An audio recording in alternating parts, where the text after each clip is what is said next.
for a little rest after breakfast. Ah, this is the life. Wait a sec. Isn't something important supposed to happen today? Oh, today's our big day! We're supposed to leave the Fortress of Mirapede! Come on, we've got to go complete the release procedures now!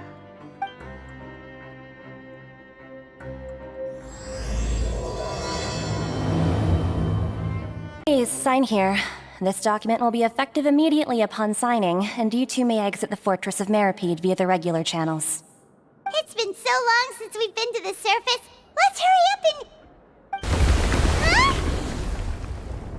Huh? What's happening?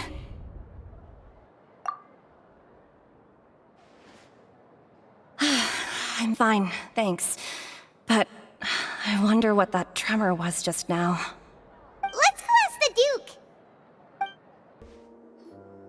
Your Grace? Ah, good to see you two. Is there something you wish to see me about? Yeah, what was with that earthquake just now? Ah, that. The tremor didn't originate from the seafloor. In fact, it seems it came from the surface.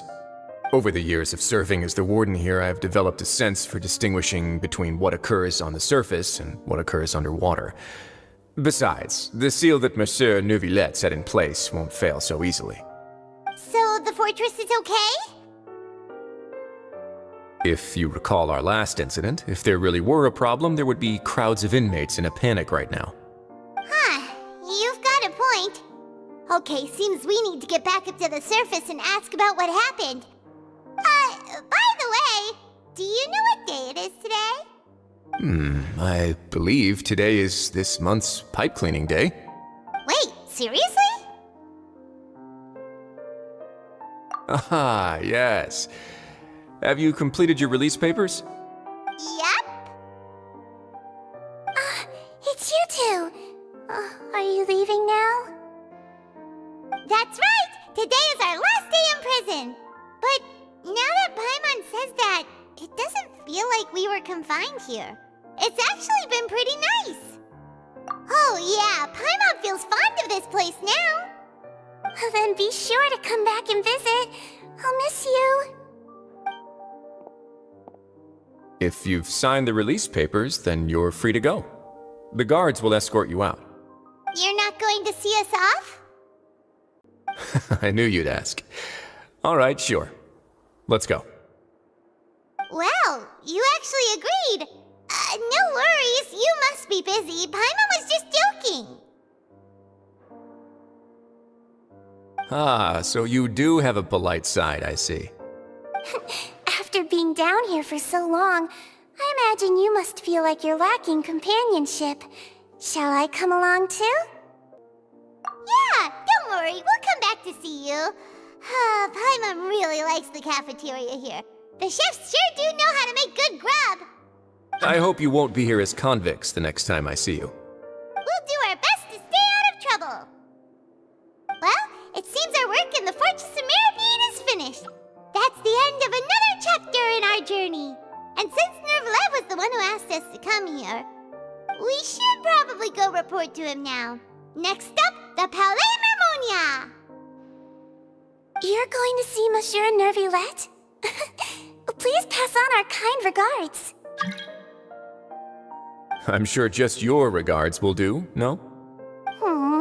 I believe it would be the polite thing to do. You're right. I've heard the Palais has been terribly busy these days. Tell him that I hope he hasn't been overwhelmed by the recent string of troubles. The Palais Mermonia sure is buzzing with activity today. Halt! Huh? Oh, it's you two. Apologies. Monsieur Neuvillette did say you'd be welcome at any time. Excuse me, would you mind helping me take a look at this report? I'll be right there. Sorry, I've got my hands full here. You can see yourselves in. Everyone's so busy. Seems a lot has been happening.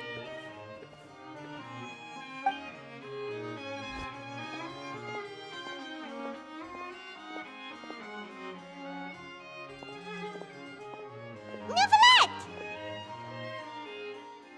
Hello. You've come at the right time, but you'll have to wait for just a moment, as there are some urgent matters I must tend to first. In the meantime, please, have a seat. If you'd like to have something to drink, let the Melusine outside know. That's all right. We just ate. Very well, then. Let's take a break over there while we wait for him to finish his work.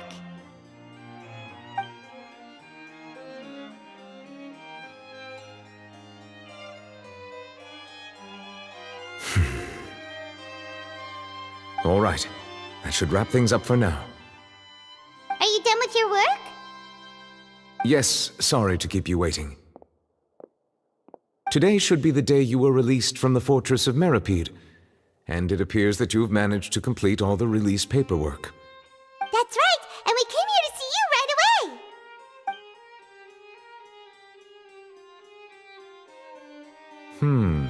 A massive whale. Do you have any idea what that might be? Judging from your description, that cannot have occurred in any ordinary waters, but rather something like the primordial sea. A whale of that size and shape cannot usually be found in the waters of Tevat. Therefore, we can only assume that Child is presently immersed in primordial seawater. Immersed in primordial seawater? But how? Is he okay? Most people wouldn't be capable of entering in the first place. I'm not completely sure how he could have gotten there myself. Yes? What is it? Ah, right! Paimon felt it too! We asked the Duke and he said it wasn't from underwater, so we figured you might know something about it. It turns out that I have just received a report about this particular matter. In fact, that's exactly what I was busy with a moment ago. The source of the tremor was here on the surface near Poisson. After the shaking stopped, the water levels in the Poisson area rose at an alarming rate. The water levels rose? Oh no! What about all the people there? Fortunately, the water levels only rose for a short period of time, and have already returned to normal now. However, I still have a bad feeling about the whole phenomenon. If the change in water levels is connected with the leaking primordial seawater, then the situation in Poisson may be much worse than it appears. Navia should be in Poisson, right? We need to go check on her! I would also like to go there as soon as possible, but I'm afraid I can't leave just yet. We must immediately formulate disaster prevention plans for the surrounding coastal areas to avoid potential catastrophes. I'll have to ask you two to go to Poisson first. I'll meet you there to check on the situation once I've finished things here. There's no time to lose! Let's get going! Please be careful.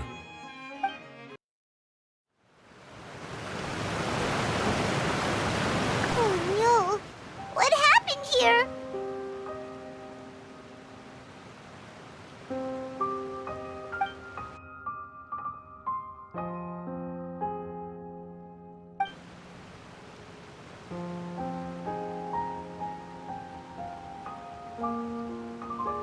Navia should be around here, right? We need to make sure she's still... Paimon means we need to check on her. We haven't seen a single soul all the way here. Oh, this is getting scary. What will I ever do now? Look, there's someone on the roof over there. Just stay put! We're coming up! Watch your balance! All right, just hurry!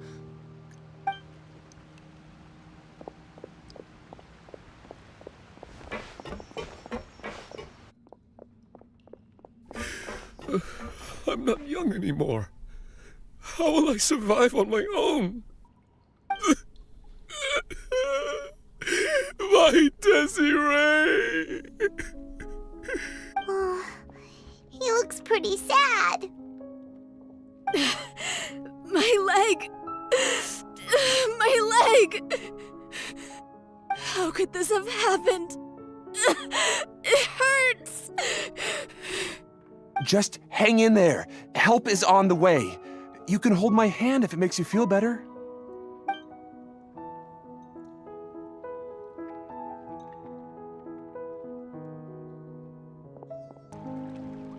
Oh, it's Navia! She's over there! Hey, Navia! Are you okay?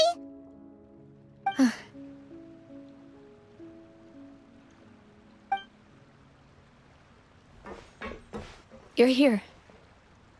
We heard there was a situation in Poisson, so we came as quickly as we could. Yes.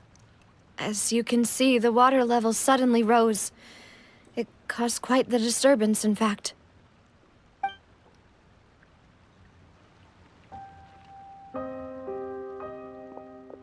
Demoiselle!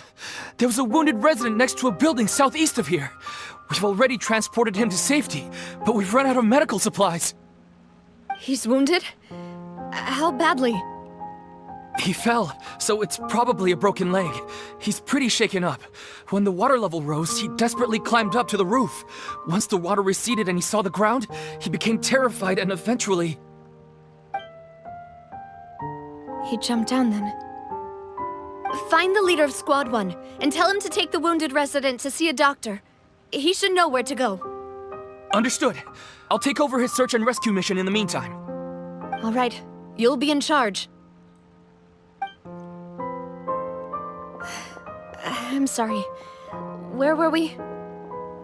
The situation in Poisson? Ah, right. Allow me to explain. A little earlier, we suddenly heard a loud noise.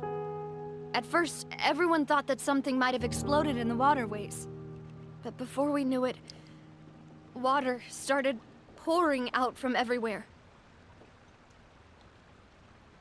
The rushing water seemed a little odd, almost like the unique color of primordial seawater.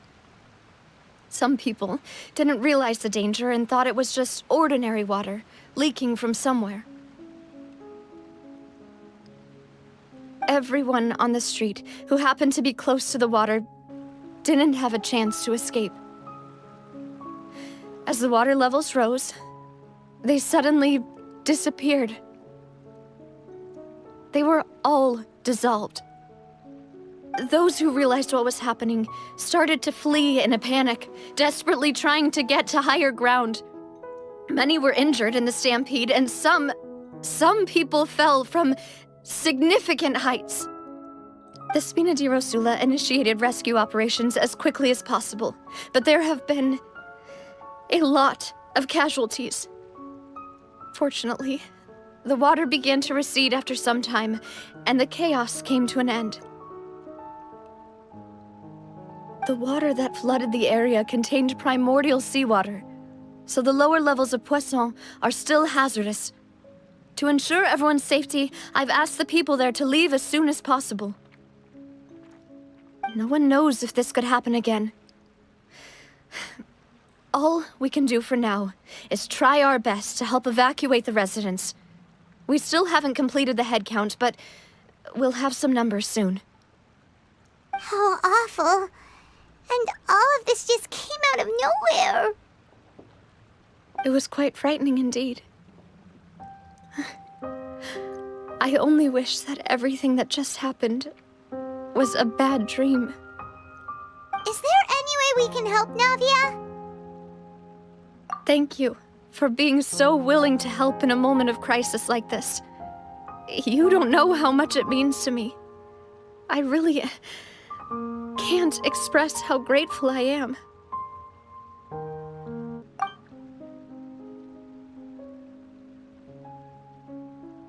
Don't say that, Navia. That's what friends are for.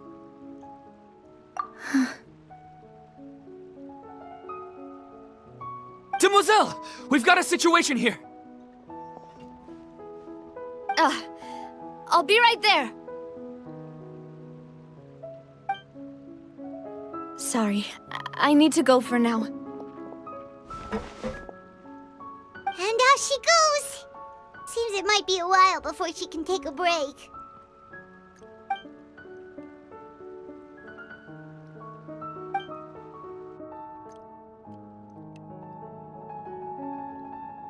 Okay, The wounded are being tended to, and we finished a preliminary head count. More support has just arrived, so I suppose I finally have a moment to focus on my own matters. Of course, we should remain ready for anything, and continue doing our best to rescue others. I'll be sure to have everyone at the Spina di Rosula ready to render assistance. Traveler, Paimon, would you two accompany me to my father's grave for a moment? Huh? Right now? Thank you.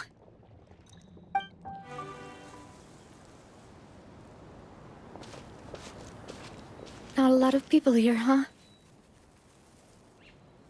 Well, given the time of day and the whole situation in Poisson, Paimon doesn't think there'd be a ton of people here visiting graves. Right. That's how things are now.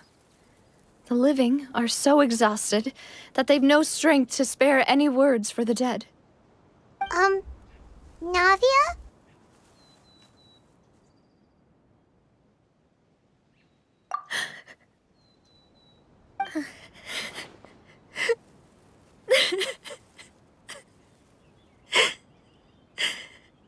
Navia, what's wrong? Sorry. I just... Malus and Silver... They won't ever come back here again. What should I do, Papa? Huh? What happened to them? Everyone agreed on the rescue plan, but still... I was the one who initiated it. They were helping evacuate the residents, but they couldn't leave in time. And they were caught in the seawater.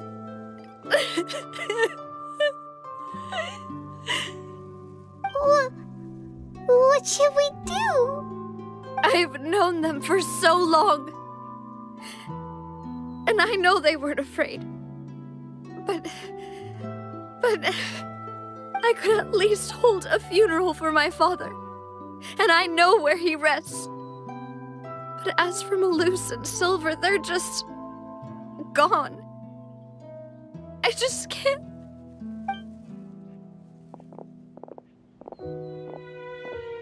Everything looks so clean after it rains. Even the gravestones. I didn't expect that you'd enjoy a glass of red wine in front of Master Callus's grave. I can understand. Besides, the scenery here isn't half bad. See, it's not just me. I always want to bring something when I visit Papa. Perhaps we might even have a picnic. He wouldn't be angry, would he? How could Master ever be upset with you, Demoiselle? Yet the cemetery is the home of those who have passed, is it not? Everyone ends up here sooner or later, no matter who you are. Buying yourself a plot in advance, are you? No need yet. But when I do, I hope you'll let me be buried beside Master Callus, Demoiselle. Hey, stop joking around. I'm quite serious. That way, it'll save us both the trip to see each other whenever you visit your father's grave. That makes sense.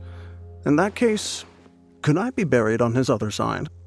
After all, besides you, Demoiselle, the two of us could certainly be considered Master's closest companions, no? Personally, I believe we fill those shoes just fine. Why are you bringing this up all of a sudden? Seriously. All right. I'll remember your requests. But I'd really prefer not to talk about this stuff.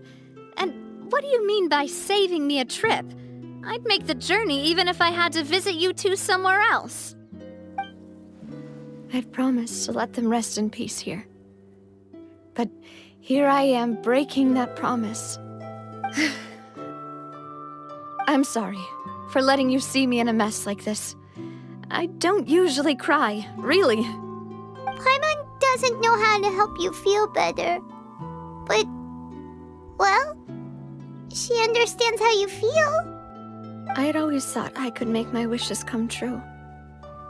But now that I think about it, that never solely relied on me. Many things can only be accomplished with someone else's help. Malus and Silver have helped me so much. But by contrast, I could do nothing for them. I'm so sorry. You can spend as much time as you need here, Navia. We'll stay with you. Thank you. Right now, you don't know how much that means. By the way, you can have a look at this. It's a list of victims from the incident that took place here. Obena, Khan, Burnett, Giverny, Francine, Karina, Daisy Ray, Joinville, Julianne, Esson, as well as Malus and Silver. So, everyone else is safe. But still... It's okay. I know what you're thinking. And you're right. We lost Malus and Silver. But we were able to save more than we anticipated. The overall outcome indicates that the cost was worth it. Right! Don't think that way, Navia. One person might be saved at the expense of another, sure, but that isn't something we should ever consider a trade. Malus and Silver were not the price for saving anyone. They're heroes. You're right. Thank you, Paimon. What you said just now was pretty amazing, actually. I'll remember your words. Oh, really? Seems you've become more eloquent in the time since we last met. The knave? What are you doing here? Is everything going well on your side? Yes, my people are carrying out the mission according to your request. All the residents of Poisson have been evacuated, and we're preparing to relocate them to higher ground. As for these supplies, we have everything taken care of. There is no need to worry. Thank you very much. Wait, do you two know each other? We just met recently.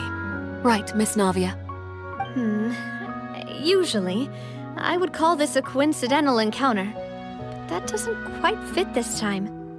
Besides, it never even crossed my mind that a Fatui Harbinger would come looking for me.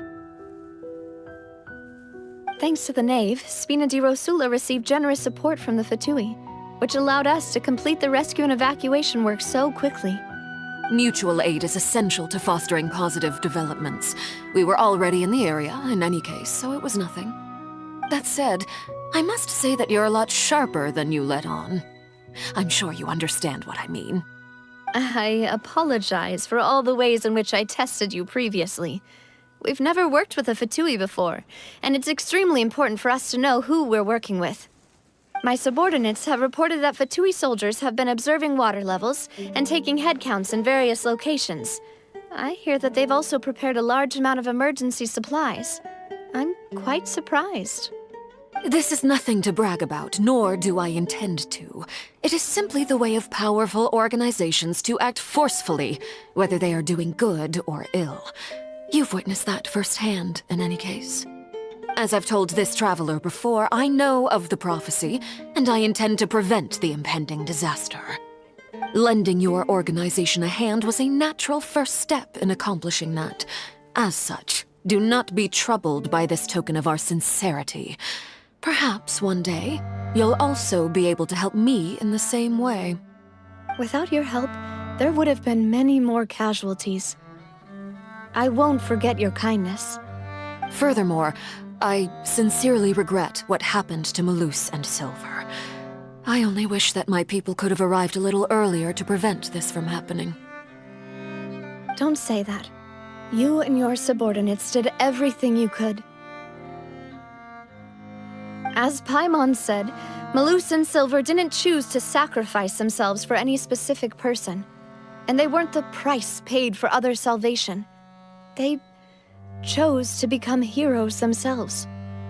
I've never liked hearing people put it that way. It's like trying to relieve pain by saying some noble-sounding words. But right now, there's nothing more suitable. They really did become heroes. You're right. I'm sorry for your loss, Miss Navia.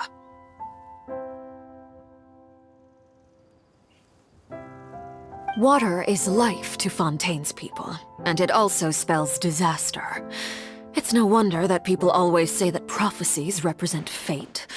Fortunately, I've never been one for such opinions. So, you're one who will try to change fate, then? Of course. That is why I'm going to Hotel Bouffe de Thé. I still have some things to take care of, and the children need my attention. By the way, Traveler, Paimon, one more thing. Alright, then we'll just... Huh? This isn't right. Paimon thought you would ask us to walk with you for a moment so you could tell us something in private. That is a clever and useful conversation technique, which I do like to use when necessary. But there's no need today. It would not hurt to have Miss Navia listening in. Traveler, I'm sure you remember that I said we could work together when we had the chance. You and I both know that there may be issues with the Primordial Sea. Previously, it was the Fortress of Meripede's sluice gate, and this time it was the water levels in Poisson. These are both signals.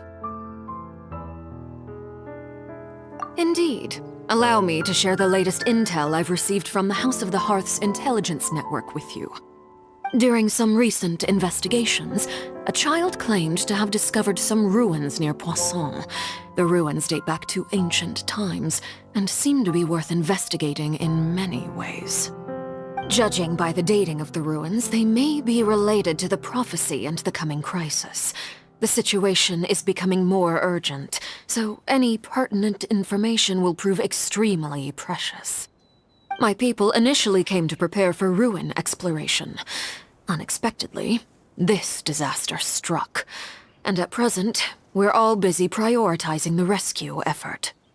So that's why the Fatui were already in Poisson. I wanted to take the children along, but unfortunately, Linny, Lynette, and Fremine have all been dispatched to higher ground to assist affected residents. Linny told me that outside of the house, the person they trust most is you. Which is why I want to give you this task.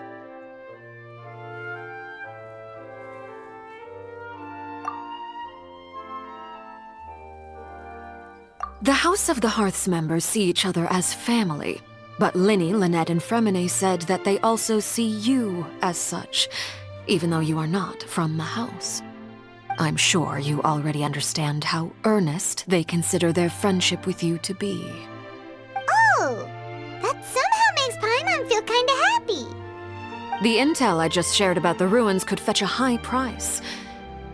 But since the children consider you family, it's only natural that I freely share it with you. Got it! So all we gotta do is go to some ruins, right? We can handle that. Excuse me, but may I tag along? You wish to join, Miss Navia? But are you sure you're up to exploring some ruins? You need to rest. Well, I'm sad, yes, but I can't just go back and plop myself into a chair by the roadside and do nothing. There's no point in being depressed while we still have a disaster on our hands. As my father's successor, I must live up to the hopes he had in me. Besides, I'm also doing this for myself. I need something, a distraction, to keep my mind off Malus and Silver. Since you put it that way, I have no objections. What do you say, Traveler? All right. The ruins are to the south of Poisson. Here's the map. Okay, the three of us will handle it. Come on, let's pack up and get going. So, are the these the ruins the knave was talking about? Oh, They seem to be pretty ancient, all right. let's go in and have a look. Just be careful. This place has also been contaminated by primordial seawater. Yeah. And a lot of it, too. A Fontanian would most likely dissolve the moment they fell in. Right! You can't go down if there's primordial seawater. It's too dangerous, and it won't be any help for you to just stay here. Don't get Paimon wrong. We're not saying you're useless. It's just that... No, you're right. I can't do anything in this situation. I'll leave this to you.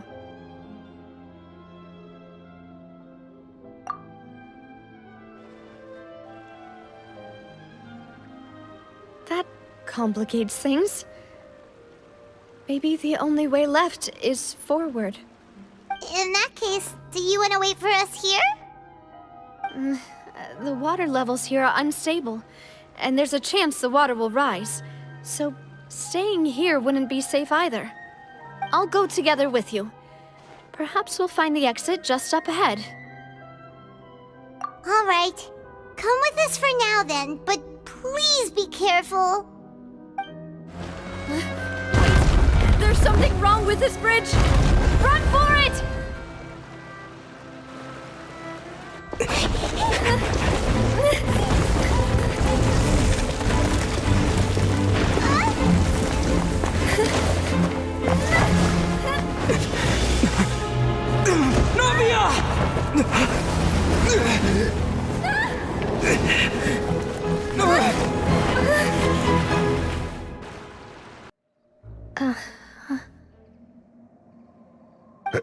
Demoiselle? Huh?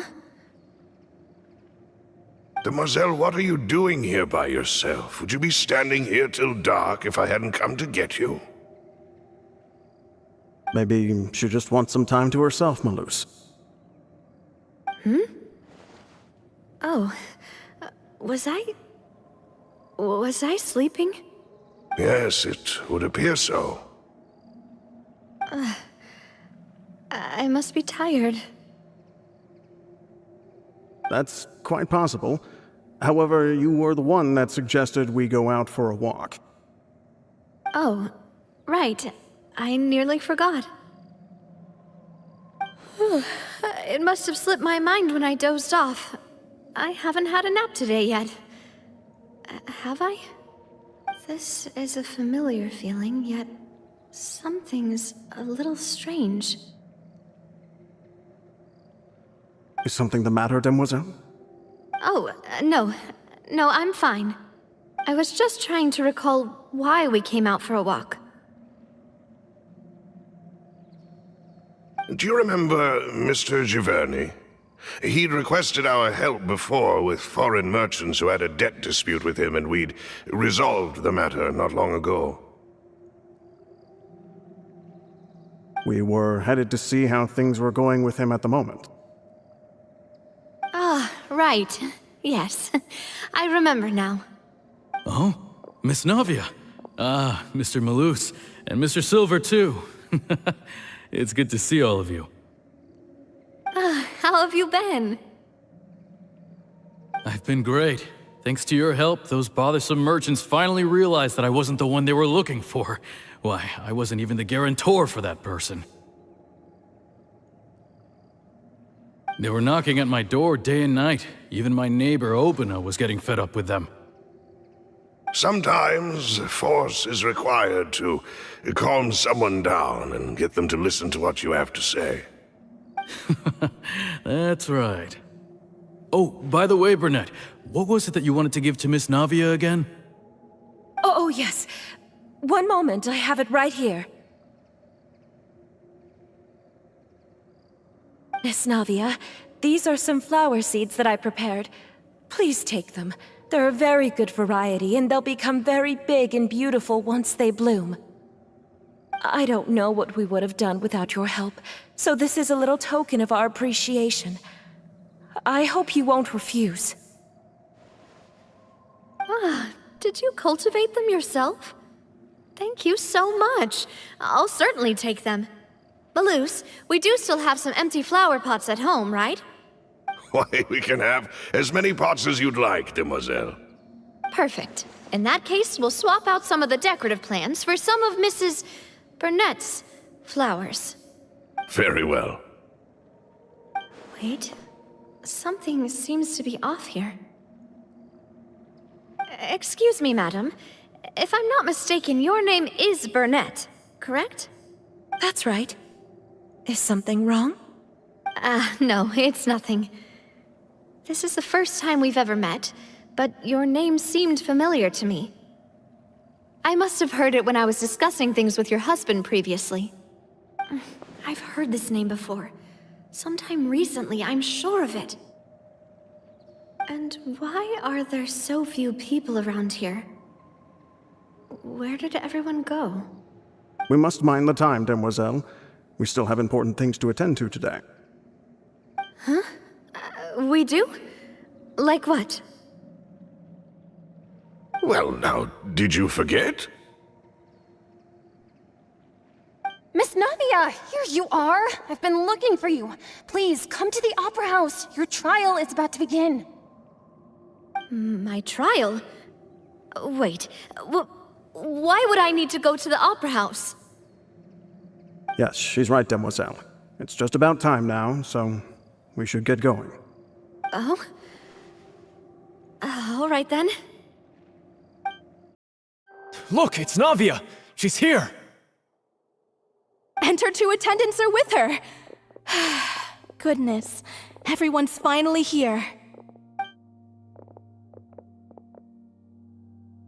There sure are a lot of people here to see the trial. And they all seem to be oddly excited about something. I even know some of these people. Karina, Desiree, Joyville, Jolien, Essen. Why are so many people here? And why do I have no recollection of this case? And as for the judge... huh? Where's Monsieur Neuvillette? Please sit in the defendant's seat. Don't worry, Silver and I shall accompany you. All right. But are you sure you can stand behind me? Typically, it wouldn't be allowed, but today is an exception.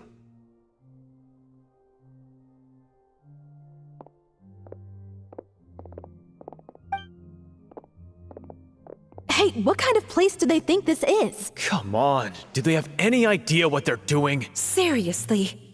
Enough with the whispering!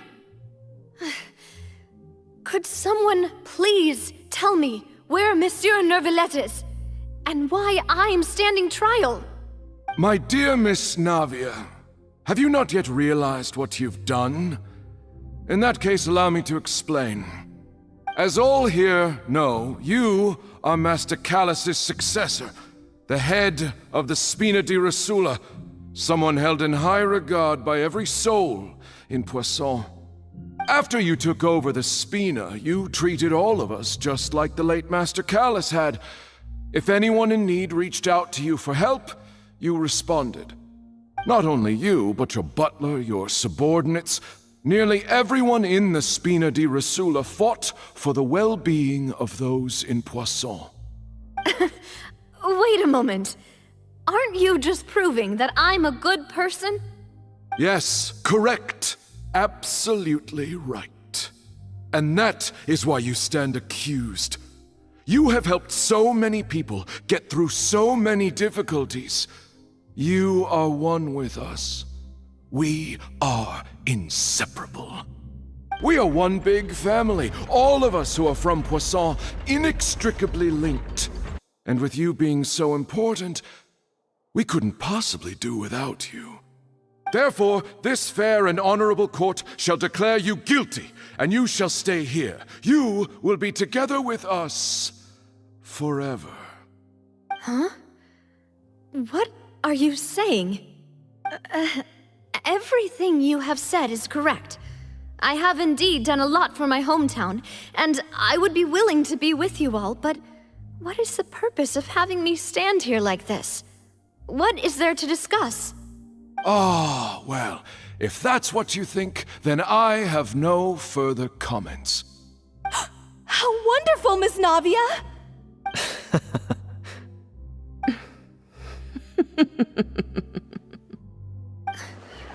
I know all these people. Why are they laughing? I seem to remember now. Yes, I get it. This trial is... Wait just a moment. This isn't right! Malus? What was that, Mr. Malus? Our conclusion is very clear and unanimous. Let the court judge her now. She's guilty! Stay here, Navia! You're one of us! Demoiselle, don't admit guilt. This trial means to keep you here forever. I wish to exercise my right to defend Our Lady. Mr. Joinville, you only know of Navia's goodness, but nothing of her utterly independent mind. She was born a free and independent spirit. She has never been tied down by anything. Indeed, even the death of Master Callus couldn't stop her. Her actions cannot serve as proof that she identifies herself as part of any group. She merely acted as an individual, extending her hand to help others. Please do not mistake her actions as being otherwise. Really? As an individual, you say? Don't forget, we are all Fontanians here. This is the nation of justice, the nation of Hydro! Even if Miss Navia only voluntarily rendered her assistance, that doesn't change the fact that her beautiful soul must return to everyone. Water accepts all, blends with all. It will surely accept her kindness. Everything is measured here in the nation of Hydro, and in the end, everyone shall meld together. Thus, when a unanimous opinion emerges, that opinion represents justice. Now I speak for everyone. Our opinion is consistent. Navia should stay. We and Navia are one. And you would call this justice? Preposterous. You are merely jealous that Demoiselle still has a chance to exist as an individual. Have you forgotten how much you all once longed to become individuals, to become independent? Do you mean to defy our justice? If your justice is flawed, then why should we acknowledge it? As you said, we can also have our own justice. Silver and I shall defend Demoiselle. And that is how we will enforce justice. Ugh, my head... It hurts. Demoiselle! Silver, it hurts. My head is spinning. All I can see is stars swirling in front of me. I remember now. Everything that seemed odd from the very beginning.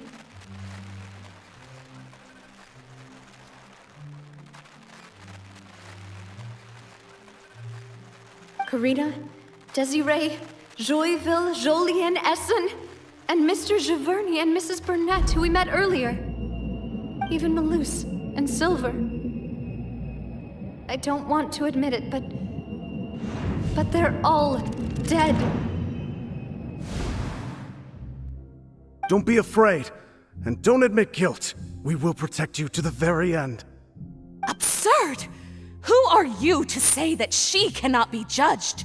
We are the majority, and in the nation of trials, the majority is absolute justice. We are the will of all. Don't let them escape! We shall keep Navia here with us!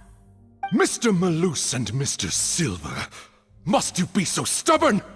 How could the two of you possibly hope to stand against the collective? Do not resist. This judgment is fair and just.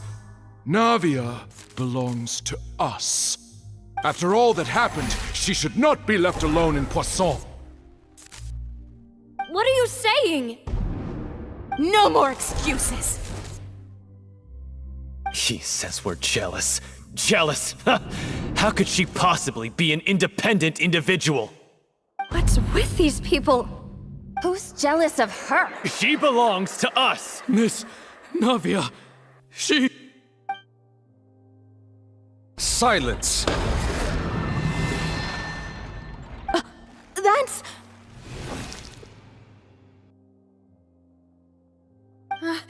Monsieur Neuvillette! Such commotion is prohibited in the court. The accusations you just presented are nonsense and cannot constitute a proper trial. The court will adjourn for the rest of the day. In this, I shall hear no objections from any unauthorized party. Our thanks, Monsieur Neuvillette. Please leave with me, Miss Navia, while there is still time. But... Go on now, demoiselle. This is your only chance to leave this place. What, can't bear to leave us behind or something? Malus. My apologies. I couldn't resist making one little joke once I realized that this shall be our last goodbye.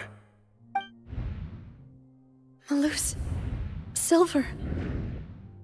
Quickly, you must come now! Goodbye, demoiselle. Farewell. No, wait! Just a second! Navia? You're awake. Good.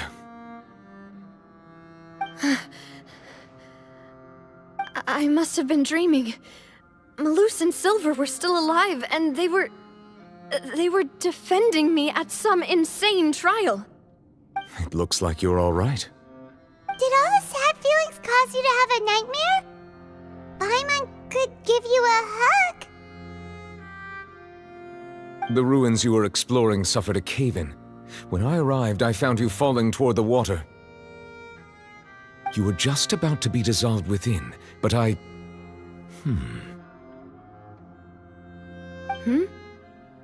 What is it? I think I saw 2 Oceanids protecting you. It was only for a moment, perhaps even a fraction of a second, but they gave me the chance to retrieve you. Were it not for their intervention, I would not have been able to rescue you before your consciousness dissipated. Wait, did you say Oceanids? You mean like what happened with Vache? Perhaps those 2 Oceanids were the people you saw in your dream. I always told them that they didn't have to protect me. To think that they'd keep doing so even after death.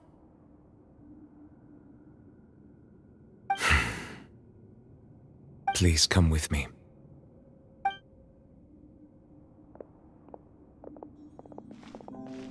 Neuvillette, are you okay? Oh, I am quite all right. Perhaps there's something we could chat about? Why do you look so stiff all of a sudden? Oh, Paimon knows. You're the type who feels awkward when there's nothing to talk about, right?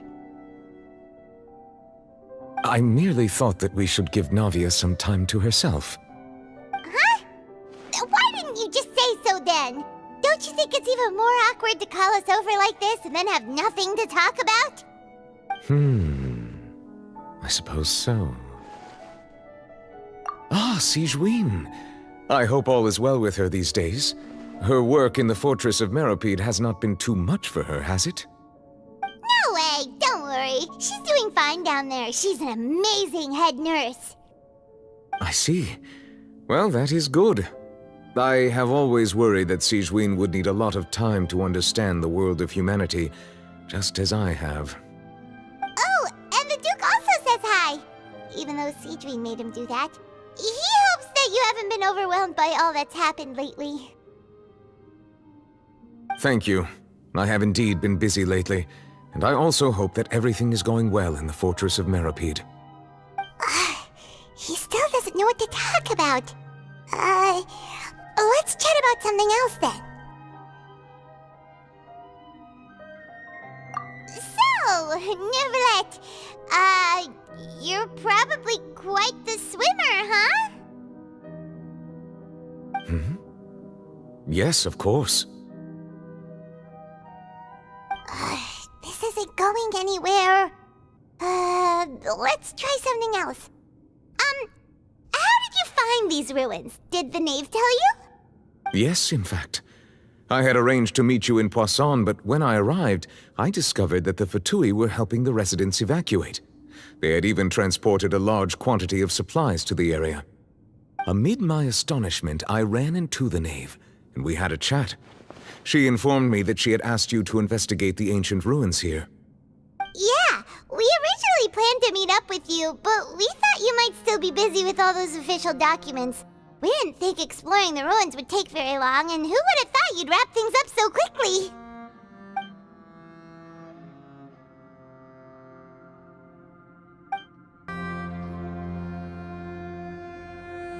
Looks like we've reached the end. This is the place. There should not be any other hidden spaces in the vicinity.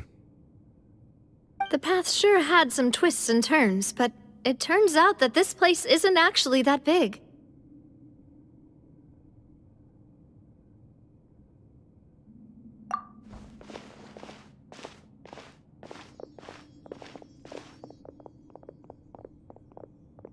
Stone slates? It seems like they were put here as an offering. Could we take them down and have a look? Perhaps we should just leave them be for now.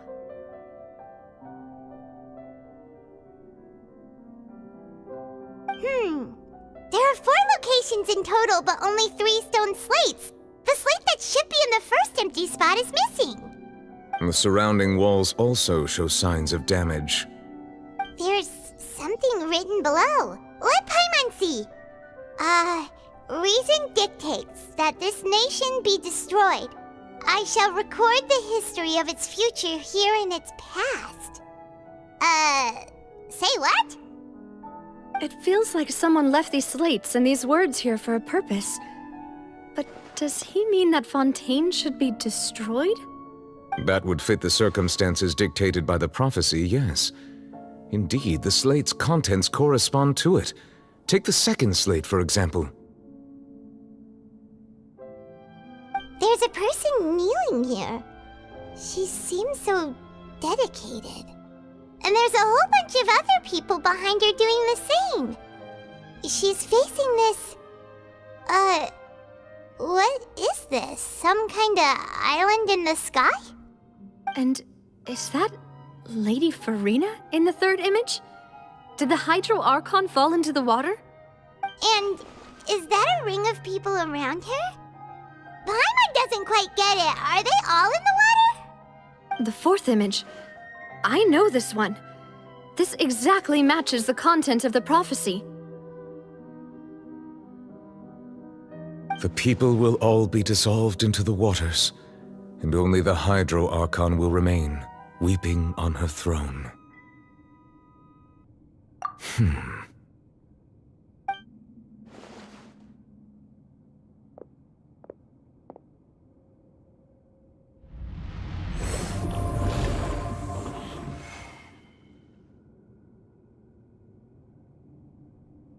More information should be hidden in these slates, but I fear I cannot easily uncover it, most likely due to us missing the first slate. I am very sorry. Don't blame yourself, Monsieur Neuvillette. Deciphering ancient stone slates isn't one of your duties. Ooh, Paimon's getting the chills just looking at these slates. This says that it's the history of the future, right? That means the prophecy's sure to come true. I really hope it doesn't mean that. Still, Paimon feels like these images are kind of weird when you look at them together.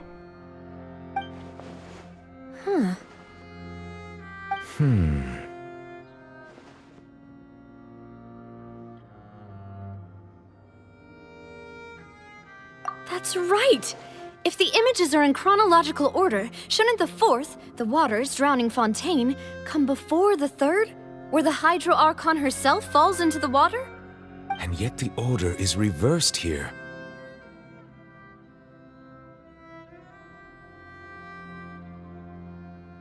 If we go by timing, Lady Farina only emerges in the third image. That means that the person in the second image might be the previous Hydro Archon. Egeria, then. I had never met her, but her appearance here does match the records. The previous Archon kneeling before the floating island in the skies, as if confessing a sin. Did she herself commit that sin? And if not, why would she be in such a posture? Also, I'm still wondering why these ancient stone slates are here at all. Judging from their contents, could this place be the origin of the prophecy? Does that mean that someone, or some people, once saw these slates? But who would have created these slates and left these words here?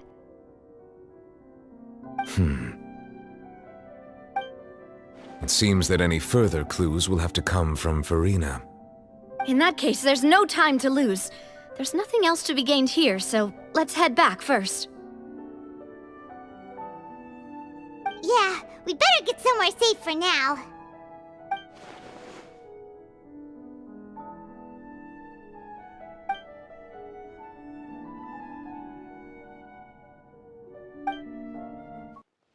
Let's split up here.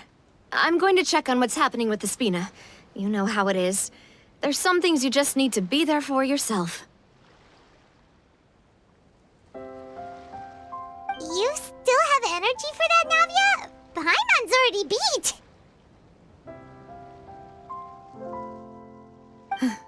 Just head back to the Fleuve Cendre and have a rest then. Thanks for keeping me company all this time. I'll depart as well. Thanks for your hard work today. Rest well, everyone. Traveler, I will go talk to Farina tomorrow morning to ask about the stone slates. I'm sure that you're concerned about this matter as well. If you have time, drop by my office. I will share the results of our discussion with you. Are you really gonna talk to her about this directly? Will that be a problem? Paimon's getting a little scared now that it's come to this. She has long been harboring secrets, and will not give them up easily, which makes it all the more my duty to ensure that she understands the present situation. Alright, we'll leave it in your hands then. You're probably the best person to talk to her anyway. I will be carefully considering my words tonight. Traveler, Paimon, our safe house at the Fleuve Cendre is always open to you as ever, so please don't think you're an imposition. Alright, I'll be on my way then.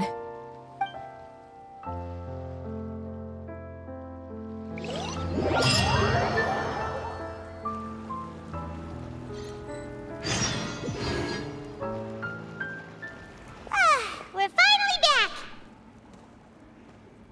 Welcome back. We've got a special menu prepared for you two tonight. Yay! And there's good food too! Navi, no, the boss is the best. Ooh, desserts! Nice, these are all Paimon's! Paimon's already starting to forget what happened today. Oh, that voice. Is that who I think it is? Huh? It's you two. What are you doing in Fontaine?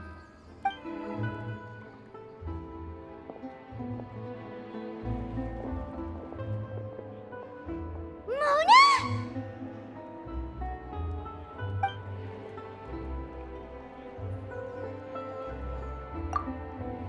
Seriously, nobody just uses a scry glass whenever they've got time to just see who they'll meet on the road.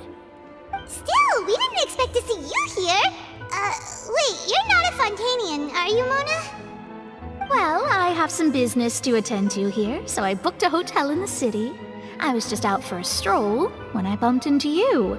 Quite unexpectedly, if I might add. Why did you think I was from Fontaine, though? Is that because Magistus doesn't sound much like a Mondstatter surname? Yeah, let's go with that. Well, I used to have my own surname, which was, well, some other thing. Either way, the old hag told me when she took me as her disciple that the first step to being a great astrologist's pupil was to change that name. There was nothing for it, really. She really is amazing at astrology, so I changed my name to what it is now according to her wishes. To my surprise, however, Magistus is not the name of some ancient house or clan. It isn't? Nope. Although it is used by us in place of surnames, it generally just means great. Wow! Imagine including a boast in your name. Wait, are you gonna have to put that into your genealogy as well? I reckon so. In any case, I'd give my disciple a name like this as well, if I were to take one. Astromancer Barbeloth Trismegistus. Whoa, that's a long one. Does it also mean great or something? My name means Mona the Great Astrologist. As for the old hag, hers is, in plain speech, the thrice-as-great Scholar of the Stars. Just take it as a title specific to astrologists. Thrice as great? That's so petty. I know, right? That's just how she is. She used to call herself Magistus, actually, but once she took me in, she changed her name to Trismegistus. Talk about excessive. Magistus is thus the calling card of our school, so to speak, which makes it about the same as a surname. It's all right if you don't get it. You can look into it further should you need to study astrology more deeply. That sounds terrible! Ugh. But anyway, you're not Fontanian, are you, Mona? You're from Mondstadt, right? Well, I was born in Mondstadt, yes. My parents migrated to Dorman Port, and I traveled with the old hag for a while, after which I settled down in Mondstadt City. Oh, that's a good thing then. At least we know you won't be dissolved by Fontaine's waters. Speaking of that, I'm sure you're aware that a bunch of things have happened here in Fontaine, right? I know you're not a local, but I'd avoid getting too close to any water that looks strange all the same. There's something ominous about it. Well, the water, I mean.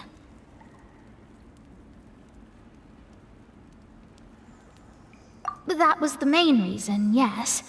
Just a while back, the Steambird invited me to take part in a panel and speak about the circulation of the prophecy as an astrologist. The invitation was sent quite early on. I don't think anyone expected Fontaine to be in this much trouble. What do you make of that prophecy, Mona? Just tell us what you think as an astrologist. Your word would go a long way to make things more certain and less scary.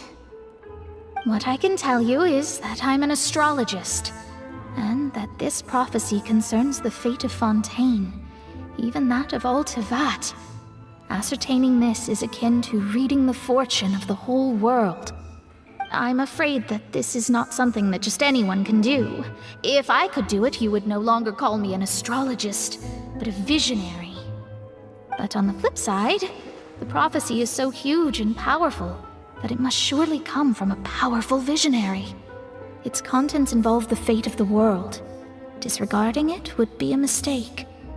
A visionary?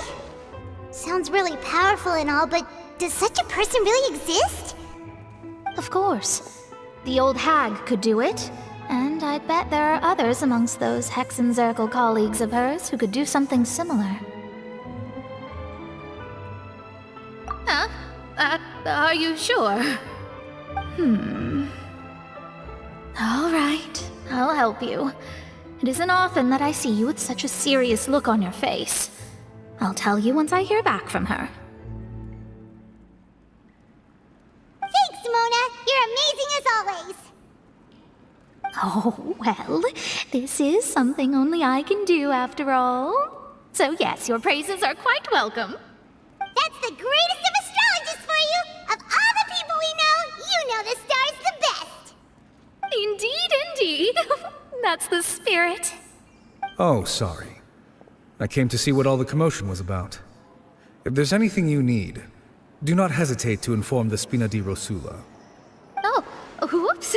Guess we were getting a little too carried away there. Well, I'll go tend to my own business now. If I receive any news, I'll be sure to come find you two again.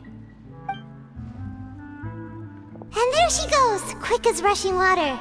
And here we are with the Spina guy giving us suspicious looks. would be you getting all the weird looks. The things Paimon does for you. That's more like it.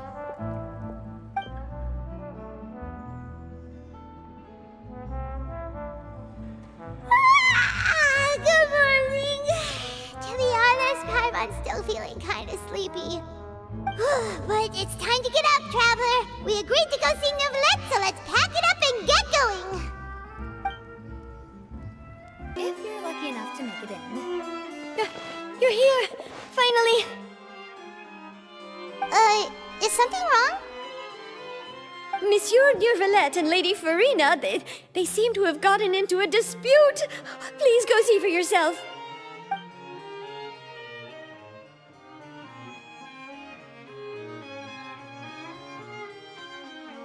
Like I said, I've already explained everything. And yet the problem has not been properly solved. There is little space for excuses between us. It is not my intention to offend you, but please, tell me where you stand. You are the Hydro Archon Focalor, are you not? Look at this. This is a list of the victims from the recent Poisson incident.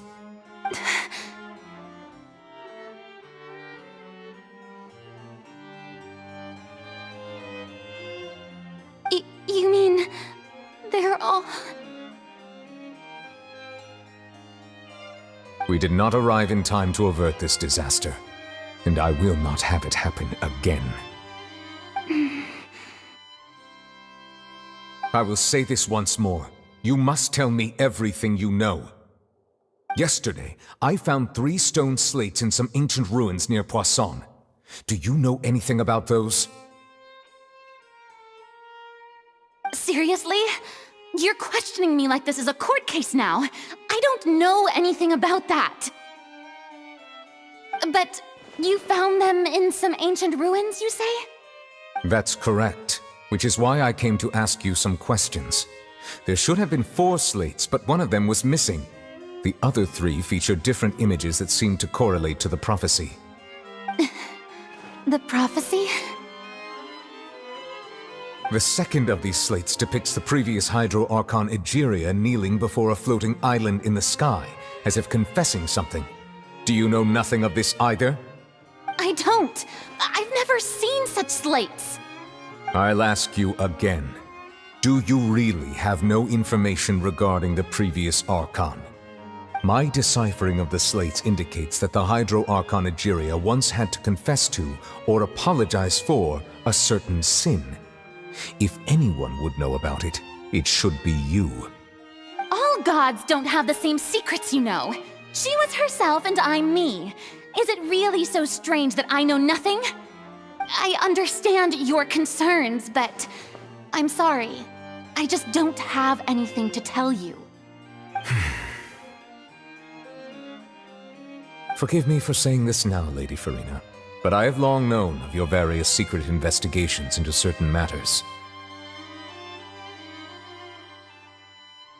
There are several indications that you have been investigating the prophecy on the sly. This is not strange in itself, considering that you are the Hydro Archon.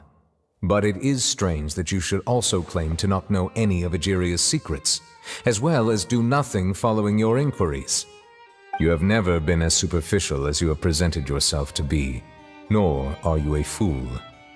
And yet, your behavior is very inconsistent.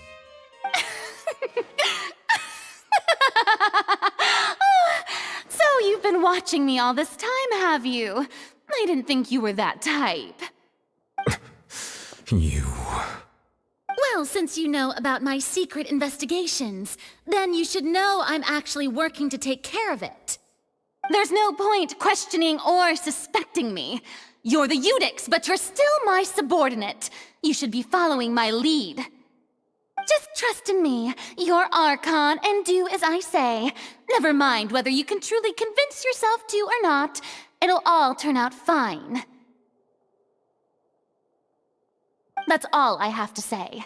We do not discuss this matter again. Oh, the opera's about to start. Toodles!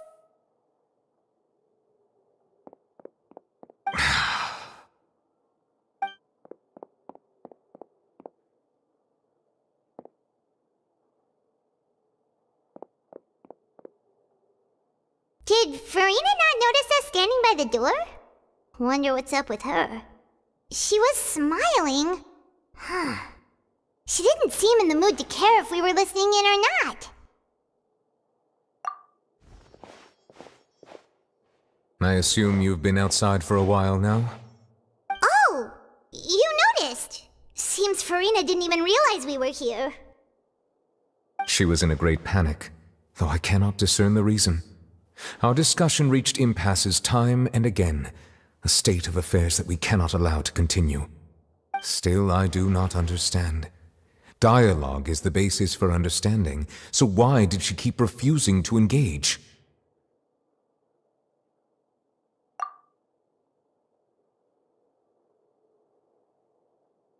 Everyone in her inner circle has noticed that she is hiding some secret. The issue is her attitude. I fear that she will not reveal anything unless absolutely forced to. We may have to create a situation in which she will have no choice but to speak.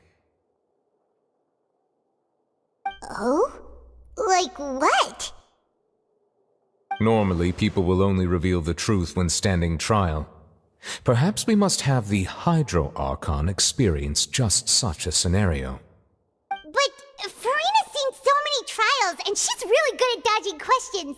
How do we make sure that she won't just slip away at the first chance she gets?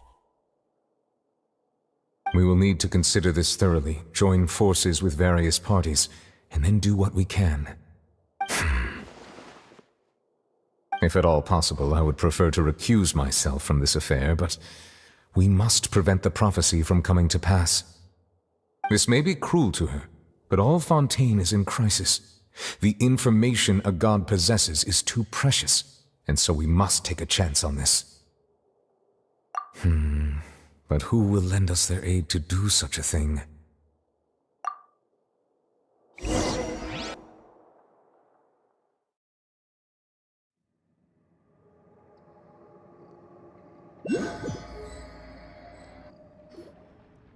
Well, that's everyone, huh?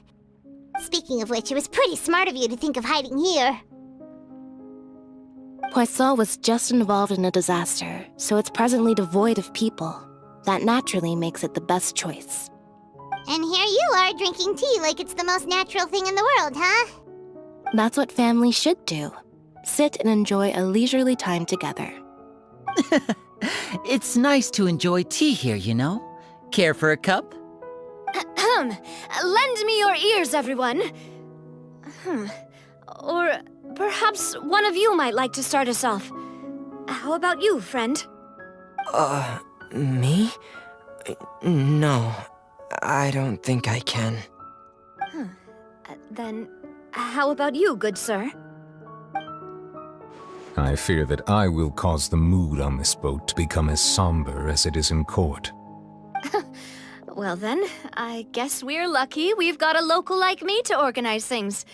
Wonderful, the spotlight at last. I guess I'll be facilitating things from here. That was a little long-winded, don't you think? Oh, you might be right. Anyway, to cut to the chase, our friend here, the Traveler, has brought us together to discuss something. As for what that is, well, let's start by saying that we'll be pooling our efforts together to create a series of traps. Oh, how intriguing. Well, it's just an expression, really. One that I just learned from Chlorand, and used on the spot. So, let's invite her to explain in detail. A round of applause, please.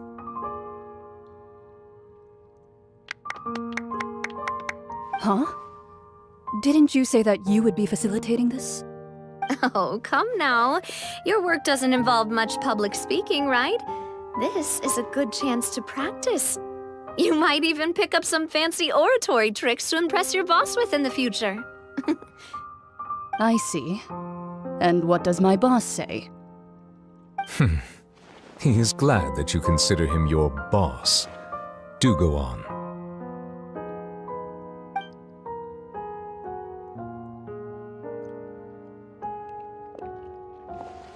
In that case, do any of you have experience hunting? Not that I recall. Fremine and I once used a wooden stick in a basket to catch wild rabbits when we were younger. As for Lynette, oh, right. You were sick that day, weren't you? I've also gone diving to catch some fish before. Does that count? I'm afraid not. You may or may not have heard, but Fontaine once played host to a group known as the Marechaussee Hunters. Though that was their name, they did not hunt animals, but rather various monsters left behind by the ancient dynasty of King Remus. Today, Fontaine's monster population has already thinned greatly, so the hunters have blended back into society, taking up arms in other lines of work. They even left a unique methodology of hunting in their wake. A trap comprises of the following components: bait, a trigger, and a containment device. Sometimes a lethal implement will also be necessary to deal with the prey. So, if we were to build a trap together, right now, what would you choose to build it with? For me, I would prefer something basket-shaped. Pigeons and rabbits will see the bait and naturally enter the snare. Our line of work requires a deft hand, and we're some of the best in the industry, so you can count on our techniques. You used some of those techniques while moving the people of Poisson, didn't you? My subordinates mentioned that you even performed some magic for the bawling children.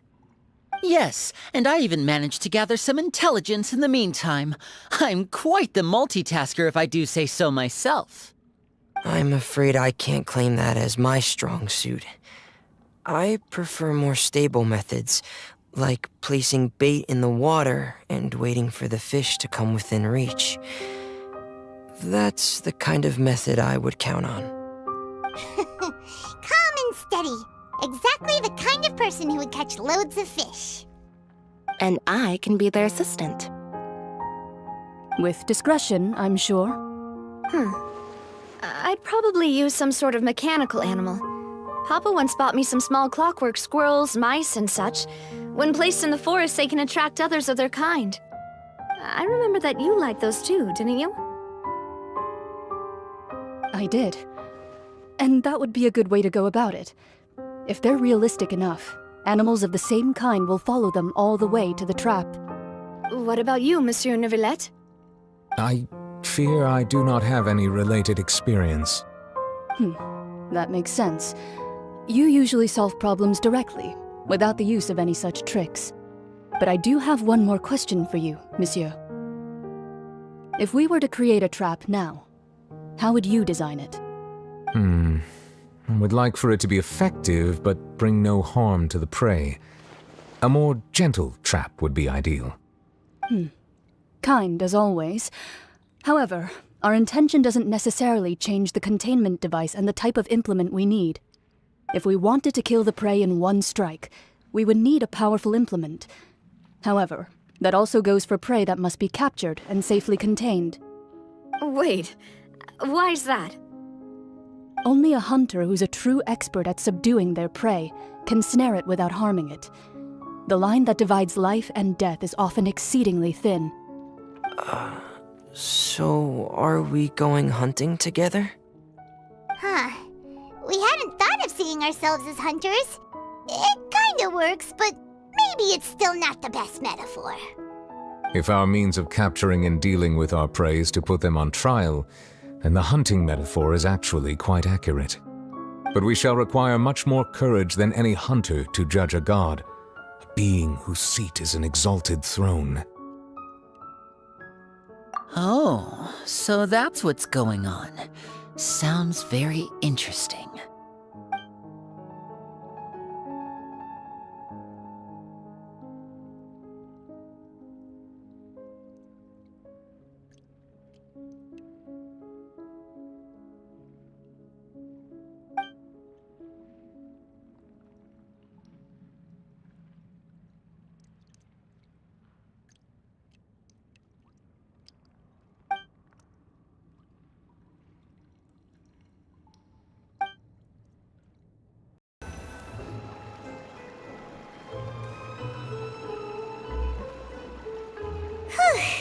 It's been a tough few days, hasn't it?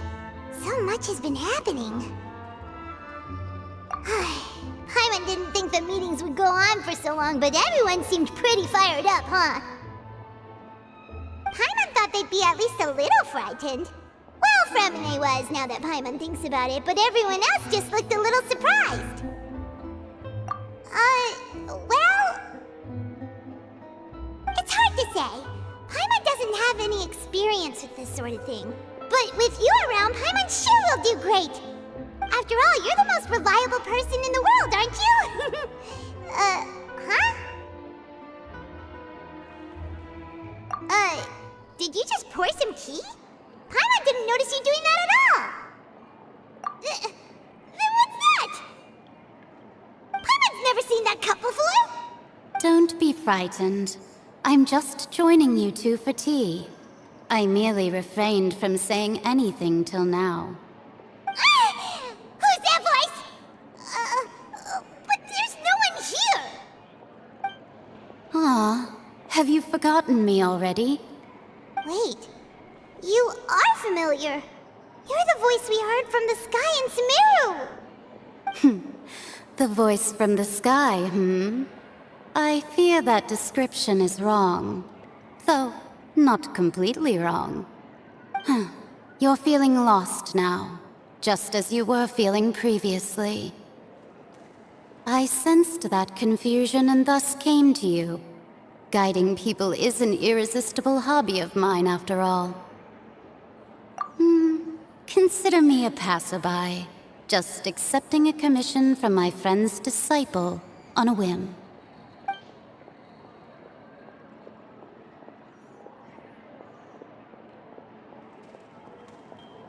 The prophecy. Yes, what has been prophesied will be fulfilled. You may view such things as the history of the future. What? Then is there any way we can stop it? I believe you have witnessed a failed attempt with your own eyes. Can everything in Tevat so easily be changed? Ah, so you've caught on. Just as prophecies are usually only the future as seen from the perspectives of the gods, could things be happening in hidden corners where the gods' gaze does not fall? Are the things that you shall see different from the fate that the gods perceive?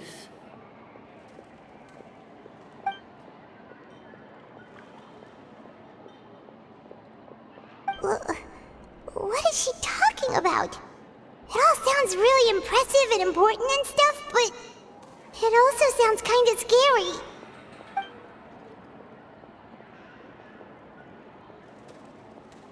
I believe that you understand, right? Some things are insignificant, but others you must reach out to change. Ultimately, fate shall serve as your only guide, no matter what will happen in Tevat's future. All you need to do is to play your part. This was good tea, by the way. Thank you for your hospitality. Well, that'll be all for today. The voice. It's gone.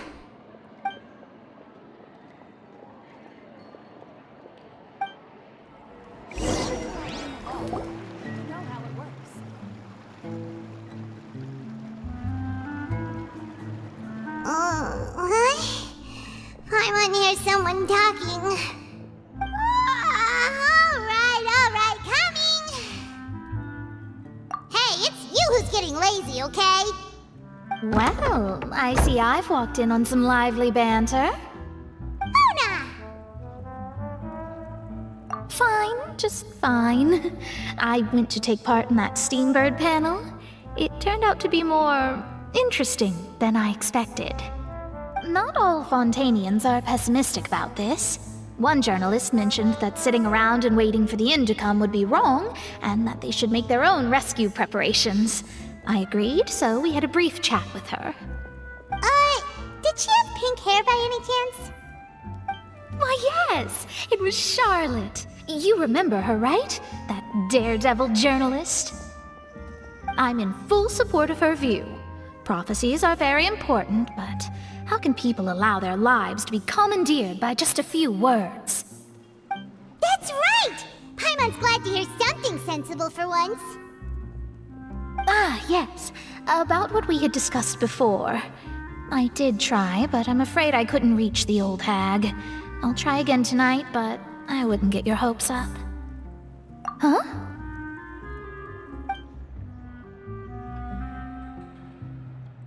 Goodness gracious. Are you serious?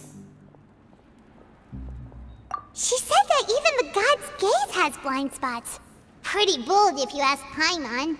Most people would believe the gods to be all-knowing, right? The Hexen Circle members are certainly anything but ordinary. As for the mage named N, the old hag has mentioned her a few times. She said that N's sense of direction is incredible, and that she loves guiding those who are lost. But I've never met her, and if she were still alive, she'd be... Well, suffice it to say that the hag's at least a few hundred now, and N's been around for longer than that. Whoa, the Hexen Circle sounds like a scary group. But they must really stay in shape to live so long. Their abilities alone are pretty terrifying. If she came to see you personally, then the problem you're facing must truly be of great importance. Well, it's not like Paimon could understand anything she said. Yes, she was quite cryptic, but I suspect she means that there is still a way to turn things around. She didn't say when or what that would be, though, so... Perhaps it is something that you cannot know right now.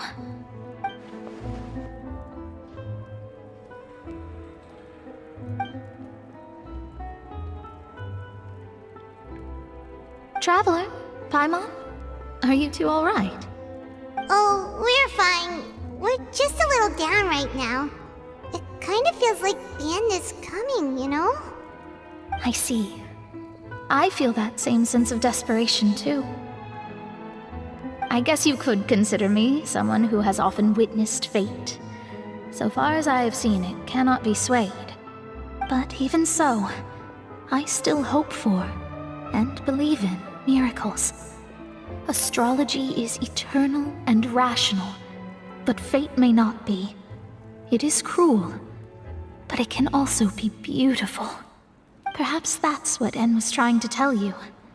Not to lose heart, and to believe that what you are seeing playing out before you is not yet set in stone. I did originally think of steering clear of all this, but I couldn't. Even if this is all futile, I still wish to help everyone. If we don't struggle to the last, then how can we face the end when it comes? Huh. You do have a point. There I go, talking about astrological principles again. Sorry about that. The moment I start talking about work-related stuff... I need to get going. It was worth trying to comfort you, even if only a little. I believe that you'll help those who are struggling in the same way I did. I suppose that might be why we always seem to meet by coincidence. Paimon feels kind of moved by what Mona said. But also kind of sad, too. Hey, Traveler. Paimon suddenly feels like going outside for a walk. Let's go. Huh? Our names are written in this newspaper. What's going on? Let Paimon see!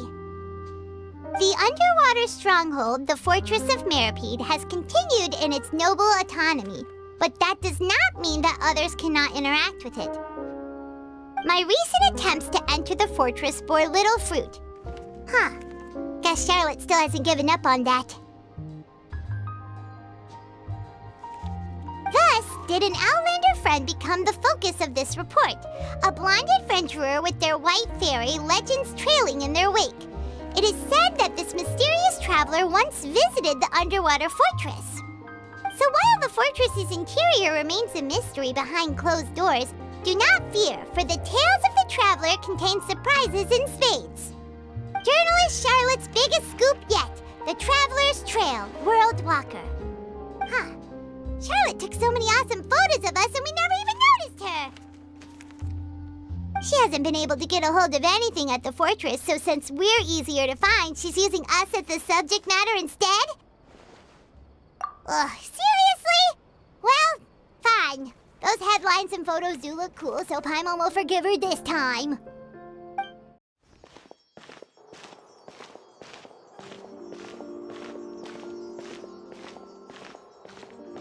Hey, quick! Look! That's the limited edition only 16 slices a day cake! It was so delicious the last time we tried it! Despite the tense situation we were in, let's give it another go! I'm sure it'll be great!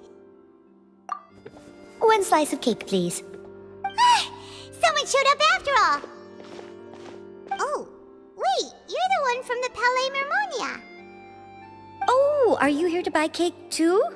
It seems Monsieur Nervalette was right. You really can eat. Wait, did he really say something like that? That's right. Even he has his own preferences when it comes to food. As for me, I love the cake and coffee here. Do you come here often? Usually every day. Every day? It's part of my daily schedule, apart from work. I shall have my cake and coffee. Then what if someone told you one day that this place would be closing soon, and you wouldn't get to eat cake here anymore?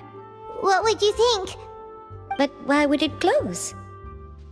Well, Paimon doesn't know either, but maybe the waters will rise tomorrow. You know, like in the prophecy. Oh, the prophecy. To be honest, I haven't paid much attention to that. No. Still, even if there'd be no more cake tomorrow, that wouldn't keep me from having some today. No. It's the same for eating in general. You might not be able to eat tomorrow, but if you can do so today, then you should carry on. That's what people call living, you know. Huh. Don't be sad. Excuse me, could I have 2 more slices of cake to go? These 2 slices are for you. Sijuin said that this kind of expression you're making is what humans call being sad. Oh, you know Sijuin? I sure do. She was born before me, and she sometimes comes to the surface to teach us things about humans. She said that humans are creatures that are saddened easily, yes, and you can only lift their spirits by feeding them delicious food. So please try the cakes here. I've got something else to do, so I'll be going now. You two try to stay in a good mood after eating, all right? Bye.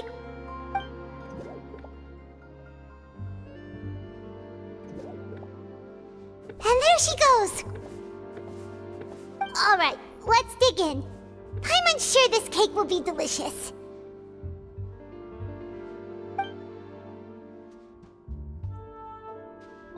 It's more delicious than last time! And the flavor gets even better with a sip of tea. It sure would be nice if we could come again tomorrow. Sure would be nice if we could always eat delicious food here. Wow! If it isn't the Traveler and Paimon! Oh, have you seen the article I wrote about you? Ha! You've got some nerve! You just used us to make some quick mora!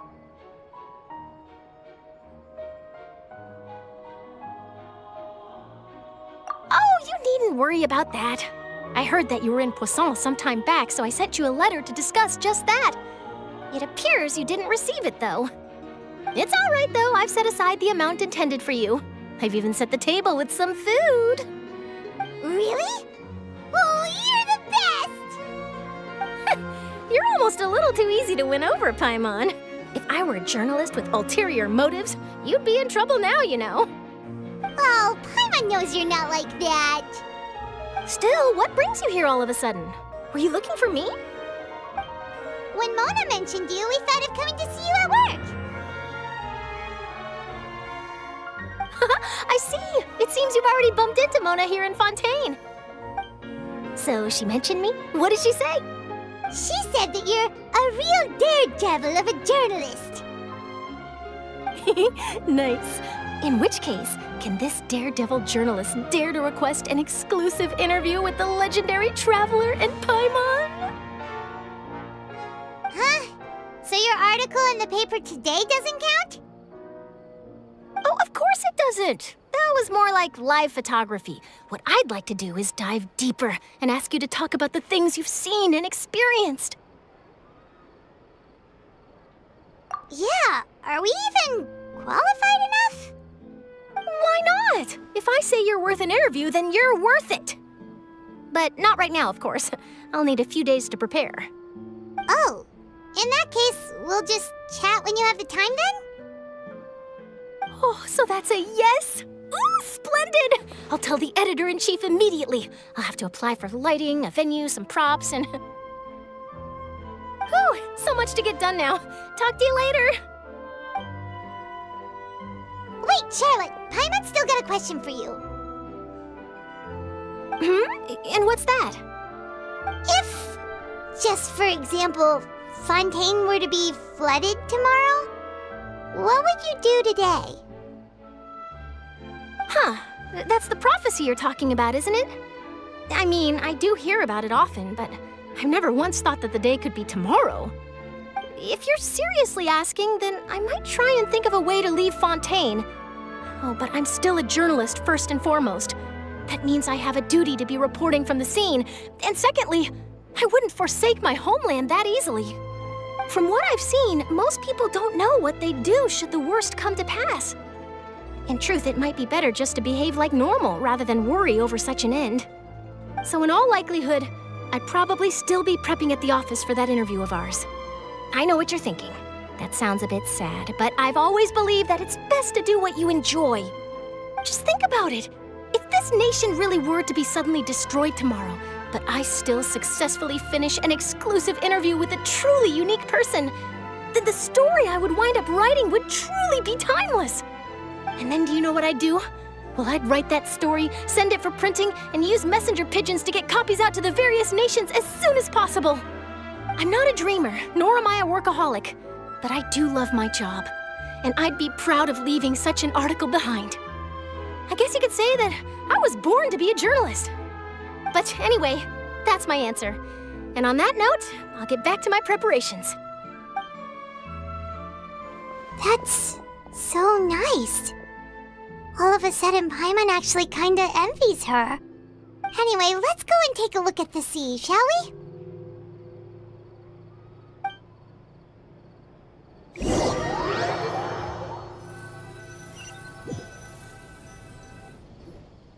The sea breeze and scenery can be a pretty soothing combo, huh?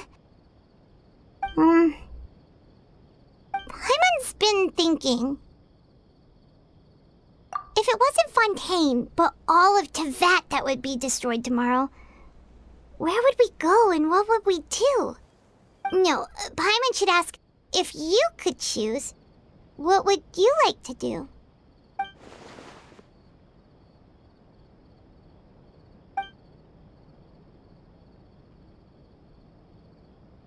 We've always been moving to the next destination, so we haven't spent much time thinking about these kinds of things. We didn't have to either, with us always being on the road and whatnot. You mean, still traveling? Huh. Wait, isn't that what we've always been doing?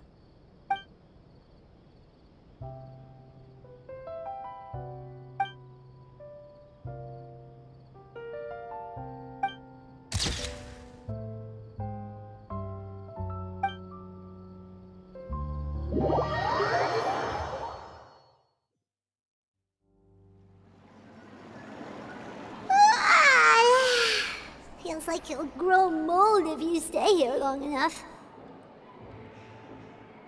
But it's still better than the Fortress of Meripede, that's for sure.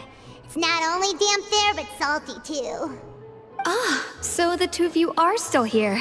Wonderful. Oh, you're from the Palais Mermonia, aren't you? Yes, I'm Isadora. Monsieur Nervillat sent me to look for you two before. I heard that afterward you went to the Fortress of Meropide. Not at all. I'm well aware that you're friends of his. Actually, I'm here to pass along a message from him. Yes, inside the Opera House. The Maréchaussée Phantom has declared the incident a small-scale riot. A riot? Well, that said, I don't personally think it was that serious. Lady Farina was watching a performance at the Opera House, and while she was resting during an intermission, some other audience members suddenly started harassing her, loudly accusing her of doing nothing about the prophecy crisis. And before she could respond, others started to join in. The crowd continued to grow, and protests against the Hydro Archon started to break out. So people have started to put the blame on Farina. Guess they finally found an outlet for the pressure they've been under due to the prophecy. I agree. People will naturally rely on gods, as is customary. But the moment people feel threatened, gods are also the first to be blamed. So what happened after that? Is Farina okay? Seeing that the situation was spiraling out of control and that further argument was pointless, she claimed that she'd gotten tired of this and left in a hurry. The Marechaussee Phantom had their hands full maintaining order and did not catch where Lady Farina had gone. Only when things had stabilized did we realize that she had gone missing. So, you mean she's still missing? That's right. The Marechaussee has dispatched many people to search for her, but we don't have any leads yet.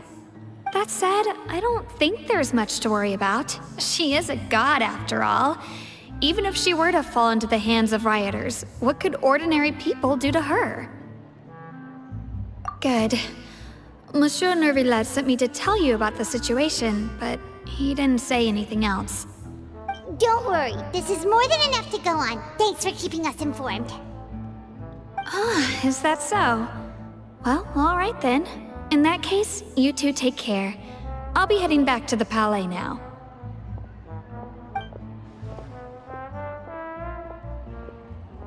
Well, sounds like we should hurry over to Poisson then. If we know Farina, she won't try to fix things in this situation. Instead, she'll look for a place to wait out the heat. And, as we also know, she may be loud and dramatic, but she doesn't have a heart of stone. When Nervillet was talking to her in the Palais Mermonia, and she heard about Poisson, she couldn't hide her sadness and remorse. It would be hard for her to ignore being accused by the public today. Paimon thinks Farina's probably taken the opportunity to slip away to Poisson and try to relieve the sense of guilt that she's feeling. Huh. Well, what do you think? Paimon knows the answer, of course, but Paimon can do the analysis to back it up, too. Cool, huh? In that case, there's not a moment to lose. Poisson, here we come!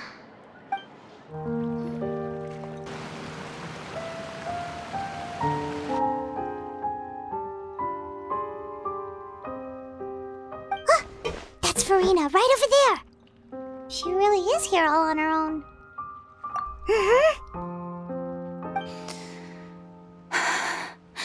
Should I just give up? This is all meaningless. What was meant to happen did happen after all. Everyone's dead.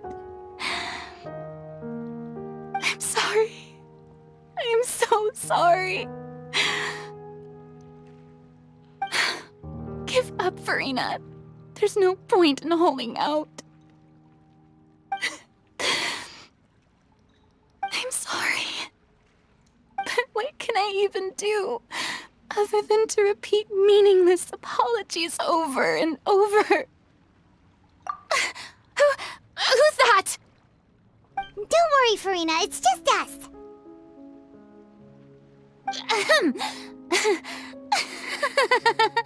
So it is you, blonde traveler from another land. Why, I almost thought you were someone from that mob of my ignorant subjects, come to kneel and beg for my forgiveness. Farina, you were crying just now, weren't you? The tear stains on your face are obvious. What do you mean, tear stains? Oh, I remember. The show at the Opera House earlier this morning was so moving. I'm still trying to process it. Who did that uncivilized rabble think they were, disturbing my enjoyment of the arts? They even dare to tout their Archon! I must teach them a lesson. I can just imagine their twisted and frustrated faces once they realize that I'm nowhere to be found. Oh, and I'm sure Nouvellette and those people from the Maréchaussée Phantom are freaking out right next to them, too.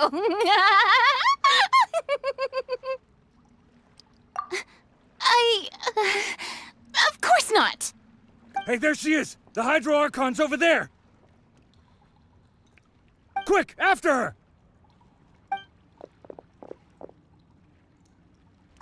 Farina, those people seem to be after you. They are? They're just some rabid fans who want to cut the line because they haven't been able to meet me in person, aren't they? That's against the rules. I can't let them get their way. Farina just ran off! Quick, we have to catch up with her!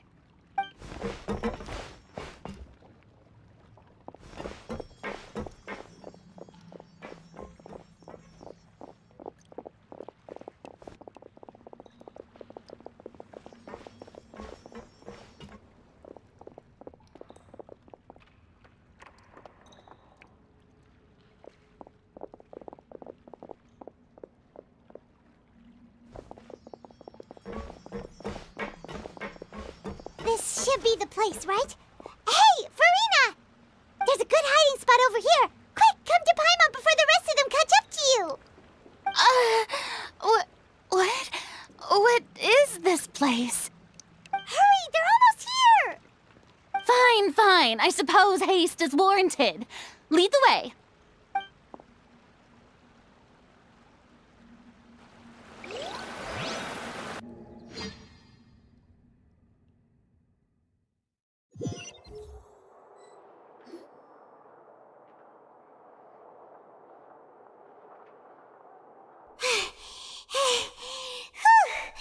Paimon's exhausted.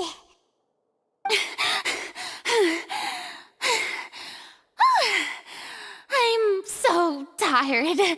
I totally thought they had caught me. No,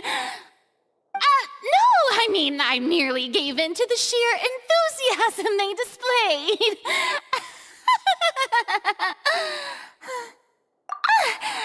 You're right. Yep, that's a good girl.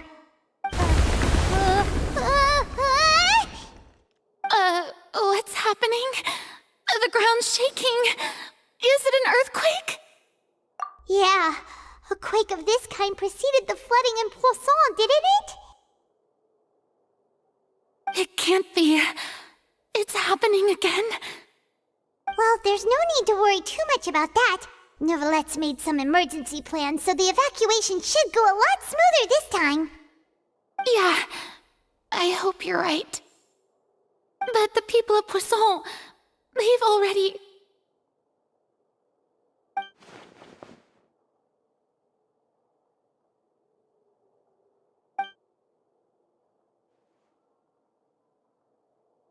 It's true. I've been investigating the prophecy for hundreds of years. I once had informants all over Tevat, searching for clues and feeding information back to me. I've tried all kinds of ways, too, to hold back the sea. Anything to keep the coastline from advancing. But all my efforts proved to be futile in the end. Really, the truth has been clear to me for a very long time. We cannot make an enemy of the divine. No matter what we do, the will of the heavenly principles will have its way, and the prophecy shall be fulfilled. Give up. I do love the sound of that phrase.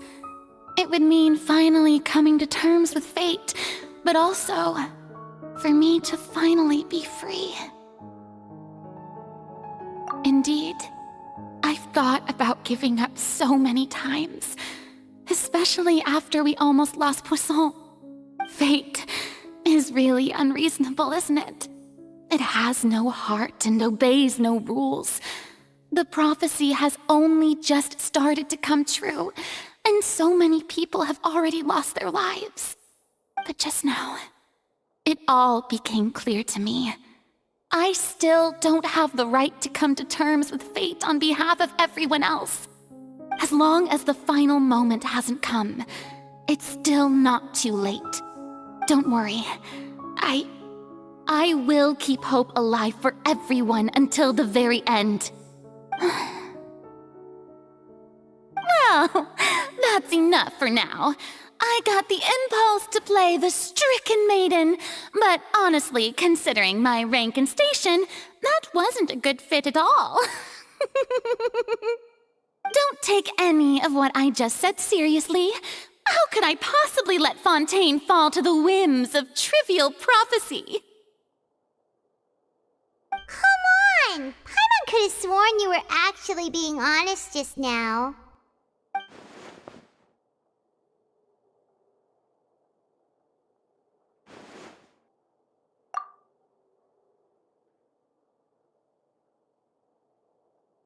Share my burden. That's impossible. It was fated right from the start that this would be my duty alone.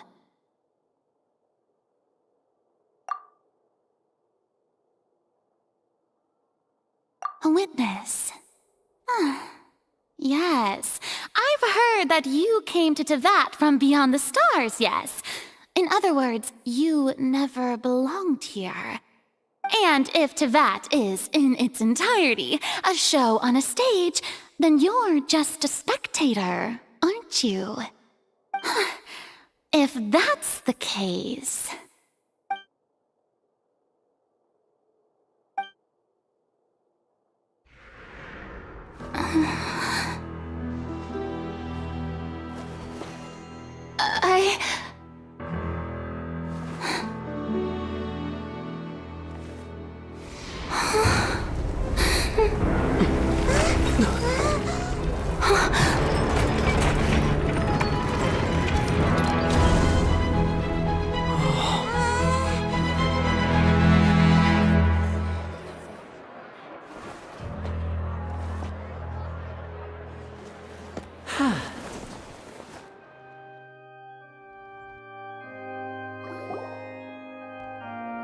Ladies and gentlemen, this concludes my opening performance.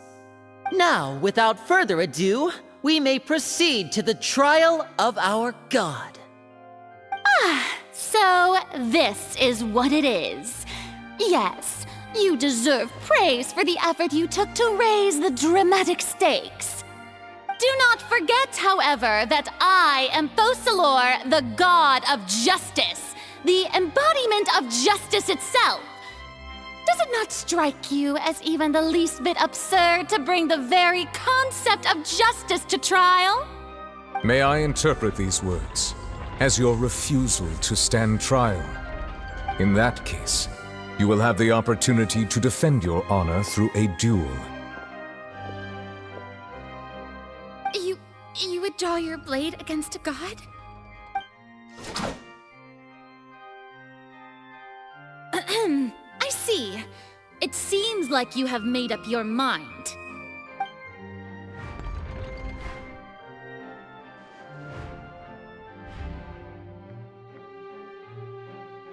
Paimon can't believe it. She just surrendered. What the heck is going on? Did I just see an Archon surrender to a human? Wow, how utterly humiliating. Lady Farina, what is the meaning of this? Shh!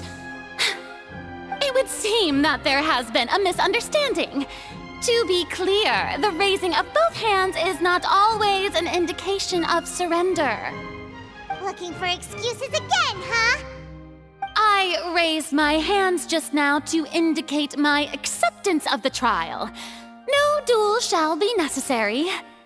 I will admit that I've been running away for a long time. I'm sorry, everyone. I was unable to protect the people of Poisson. It is my duty to stand trial for my crimes.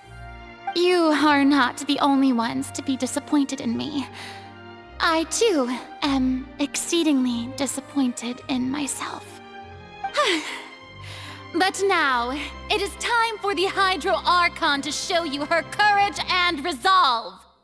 I, Farina, will use this trial to show the world the true meaning of justice! This time, I will protect you. Applaud and rejoice! One of the most outrageous and fantastical arcs known to the opera epiclese is now unfolding before your eyes. Mark my words, this shall be one of the most exhilarating and brilliant shows ever to grace the stage of Fontaine! The trial of the Hydro Archon, Focalor, will now begin! Woohoo! Oh, now we're making history!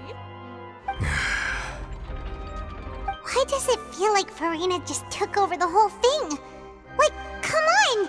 Didn't she just get forced to stand trial for her crimes? Also, even though she's still acting super dramatic, she is taking this seriously this time, right? All right, then. Who will be my opponent in this trial? The court asks the prosecutor to please take the stand. Is that so? Very well. Then please speak, witness of Tivat, my accuser and fated opponent.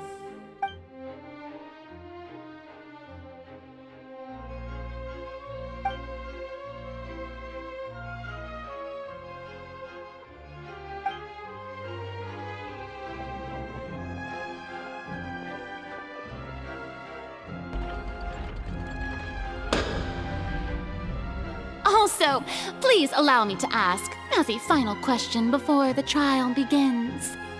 Just how much work did you do to force me onto this stage? Well, we did do a lot of prep after the meeting that day.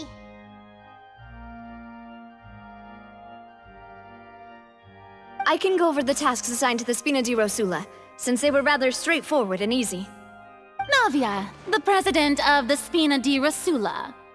Most of the people who participated in the disturbance this morning were my subordinates. They changed into plain clothes and came to the Opera House as regular audience members, waiting for the perfect opportunity to incite insurrection against you.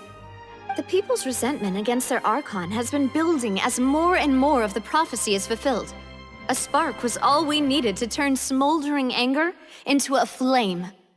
Moreover, according to our understanding and analysis of you, when something like that occurred, you would likely flee the scene and head to Poisson by yourself. So, we arranged for a second group to lie in wait there. So, you mean, the ones who scoured the settlement for me were also from the Spina? And their goal was to force you to step into the giant magic box so you may personally participate in the greatest magic performance in all of Fontainian history. That's right. That house was a magic box, rather than someone's residence. As the super ultimate version of the setup that I used when I first performed at the Opera Epiclese, the volume of the box was increased by a whole order of magnitude, and the distance it traversed was the entire gap between Poisson and Areneas. Its cargo, of course, was an Archon instead of a human. My thanks, Farina. Without your help, we could never have pulled off such an extraordinary performance. You're welcome? Of course, this performance was only made possible with Father's support. The House of the Hearth spent a massive amount of labor in Mora to pull this off. We had to select a location, construct the giant magic box, dig a tunnel, and open up a path through the water. It was a lot of work for all of us. So, in other words, the earthquake that we felt within the giant magic box was just a normal tremor from the transportation of the whole house?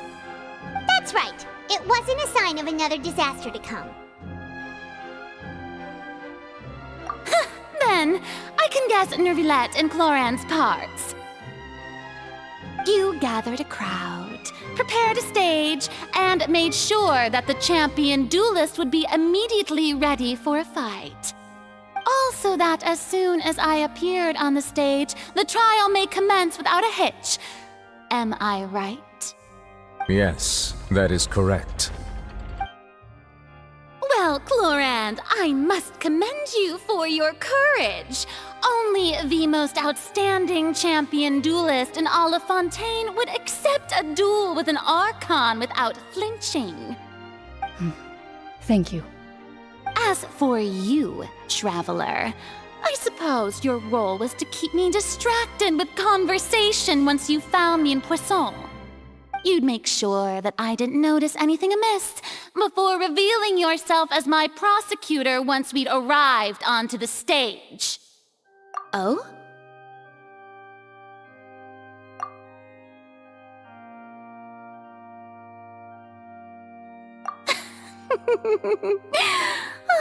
Is that so? Then I suppose I must have missed my final chance. It's fine. It matters not.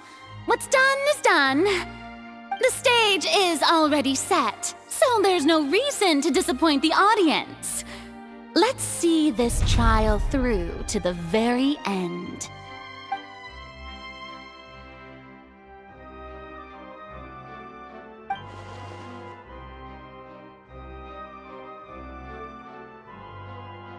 Sir Prosecutor, please allow me to pass this along.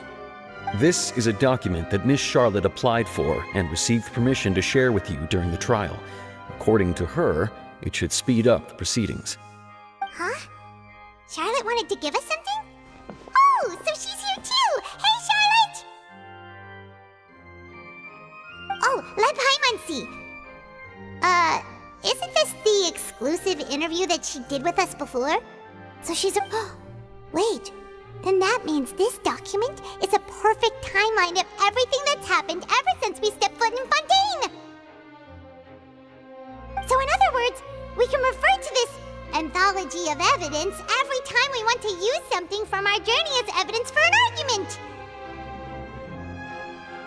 Let's quickly confirm the information in it. Just think of it as a refresher, alright? You defeated the Hydro Archon in the very first duels you took part in at the Opera House. That's one for the history books, all right. I didn't think that you'd wind up getting to the bottom of the case I'd been following all this time. I guess you could also see this as a happy coincidence. This is the first time Monsieur Neuvillette had a difference of opinion with the Oratrice. Even the Hydro Archon can't figure it out. A Fatui Harbinger. She's an extraordinary person. Her instinct must mean something. The fortress of Meripede was almost destroyed in a single day. That I didn't witness that scene personally will always be a source of professional regret, I think. According to Monsieur Neuvillette, both Child and that whale should have been in the primordial sea at that time. I nearly lost my awesome friend Navia. To be honest, that still gives me shivers. The words of someone as extraordinary as a witch can probably only be truly understood when something surreal happens to you.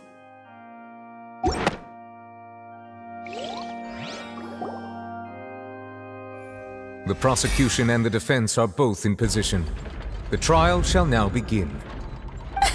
Oh, come on, Neuvillette. There's no need to repeat all the unimportant legalese.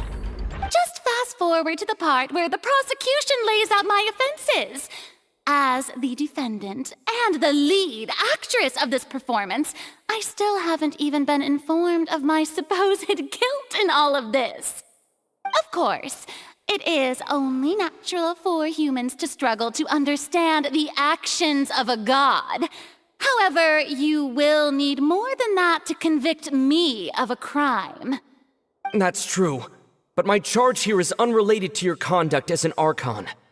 Instead, I would like to charge you as a fraud who's never been the Archon in the first place. Wait, what was that? Lady Farina's a fraud? Hey, I came here thinking that we were going to try the Hydro Archon for forsaking her duty, but did I hear that right? She's not our Archon at all? Charge accepted. Lady Farina, do you plead guilty to the charge?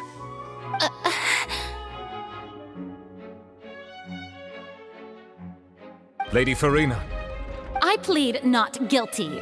How can I be guilty? There is no way that I, Focalor, otherwise known as Farina de Fontaine, a member of the Seven and the Regina of all waters, kindreds, peoples, and laws of Fontaine, could be anything other than your true Archon. Yeah, even though Lady Farina can be rather eccentric, isn't it going too far to doubt her very identity? Yeah, I've never questioned her identity either. Sure, Lady Farina can be super irresponsible, but what grounds does that prosecutor have to make such a huge claim? I have cause to believe that common sense will prevail in this case. Many of the members of the audience have known me as the Hydro Archon ever since they were born. There would be no fooling their memory. See? Even the Oratrice has decided to show me its favor. Are you sure you want to commit to a charge that will never be upheld? If you wish to drop the case, I can promise you as the God of Justice that you will not have to face trial for making a false accusation. We will treat everything that's happened as a dramatic spectacle and move on with our lives. What do you say to that? Huh. An argument with near impossible odds, huh? We have to not only refute Farina's claims, but also overturn the long-held beliefs of the people. Well, I tried to give you the chance to surrender. If you must persist, then let me ask.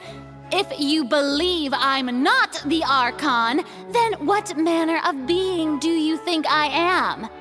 And if I was not the Archon, then how did I manage to live for over 500 years?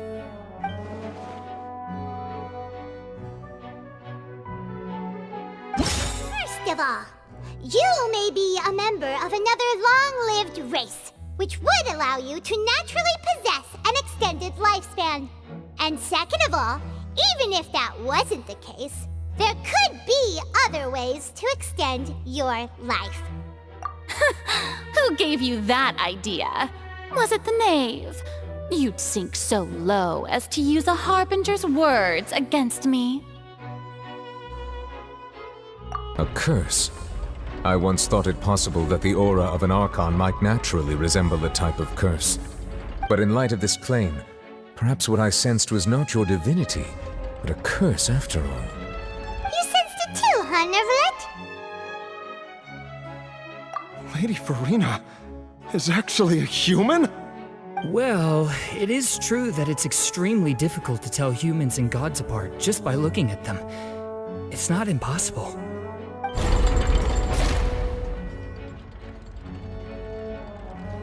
Well, don't start celebrating too early now.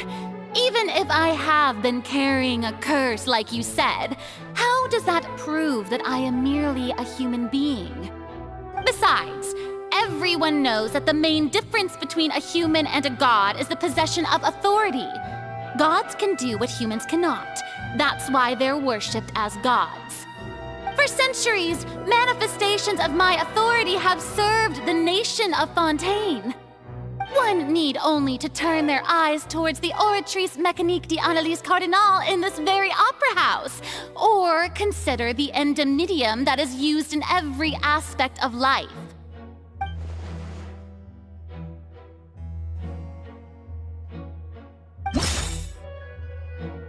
You tried to reference the Oratrice.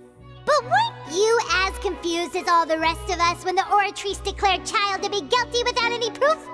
Otherwise, you should have come up with a good explanation for that by now. Didn't I make myself clear at the time? The decisions of the gods are naturally difficult for humans to comprehend. There is no need to provide an explanation. Lady Farina, I believe a reminder of your current circumstances is in order. While the court is in session, the principles of justice and the law must come before all else.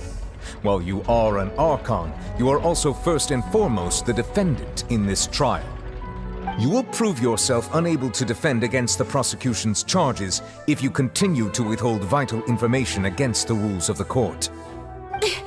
I never thought you'd use that kind of rhetoric against me. That was no trick of rhetoric, Lady Farina. I've merely reiterated the rules of the court. Rules that all should respect and follow. So, you neither knew why Child was declared guilty, nor did you understand the structure and operations of the Oratrice.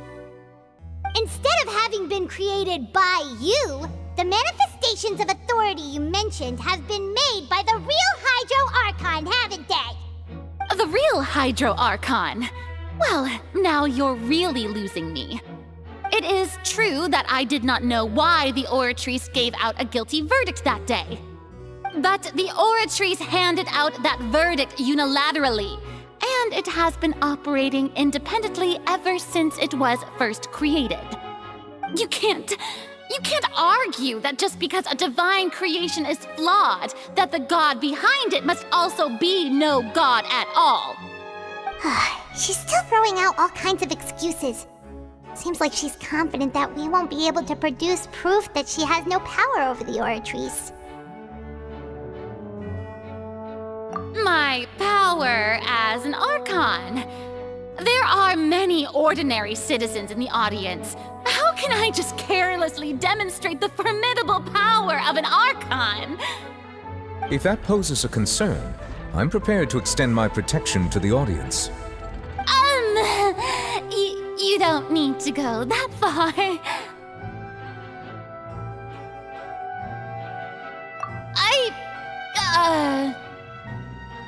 Aren't you the Hydro Archon? Or is it that you can't even wield the power of Hydro, much less the authority of a god? Indemnitium! Yes! It's all because of Indemnitium! All Archons derive their power from the faith of the people, and I've converted the people's faith in justice into Indemnitium! Thus did I give up all of my divine power to provide everyone with energy for their daily lives. Have you ever seen a more magnanimous god? Isn't that a huge stretch? Yeah, no matter how generous an Archon can be, how could they give up all their power? Can a god with no power even still be called a god? It seems like nobody's buying Farina's excuse. Hey, come now, everyone! Please don't stare at me as if I was a liar! I'm still the same Farina you knew, right? The one that you loved! Shouldn't you want to believe in me? Please? You've got to believe me!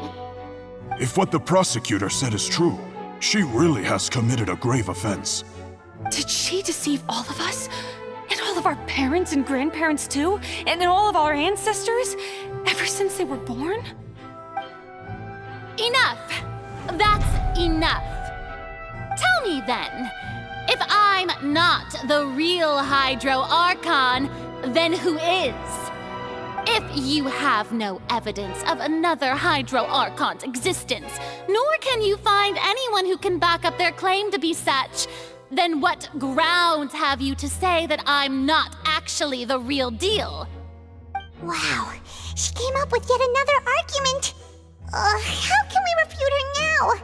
Seems like she really doesn't want to give up.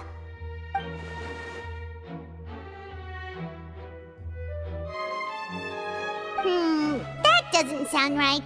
Paimon doesn't think this clue can be used as compelling evidence to build our case.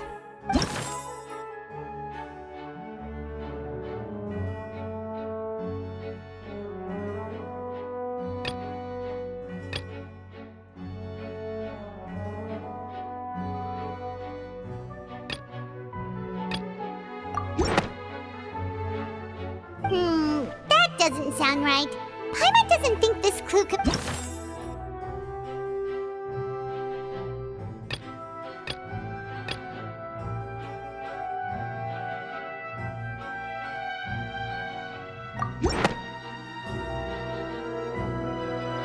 been established that all Fontanians can dissolve in water from the primordial sea. And that means... Since you insist on claiming to be a god and not a human, then there's a method that you can use right here and now to eliminate all suspicions of you being the latter. Miss Navia, please apply to serve as a temporary attorney for the prosecution before addressing the court. Though you act in partnership with the prosecutor, you must still adhere to proper procedure. Super sorry, Monsieur Chief Justice. I swear this really will be the last time that I'll speak out of turn. Now, I've brought some seawater from Poisson. As everyone knows, a massive flood struck the area not long ago, taking many lives, including those of some of my closest friends. So, Miss Farina, would you dare to touch some of the seawater? If we are to believe that you are indeed the real Hydro Archon, touching the seawater would have no effect on you. All it should do is strengthen your case. But if you don't dare to touch it, then we would have basically proved the reverse. Oh, and I must remind you that after the disaster at Poisson, nobody wants to see any more people dissolve. I do hope you'll act prudently and choose the simpler path of admitting guilt. Navia from the Spina di Rasula. The Spina has governed Poisson for many years. I guess her suggestion is valid. If Lady Farina is indeed just a human, she's probably Fontanian like all the rest of us. Would she really dare to try?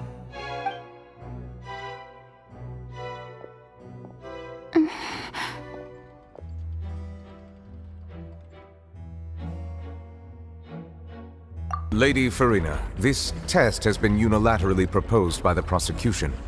As it falls outside the realm of standard court proceedings, you possess the right to decline participation. Well, of course he had to tell her that. But refusing to participate is basically the same as a confession of guilt. She's just staring at the water without saying a single word. It really does seem like she's quite terrified of it. That could only mean... What's going on?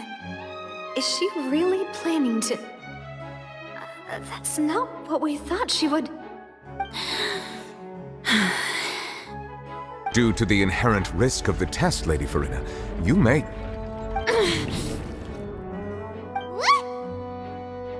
Hey!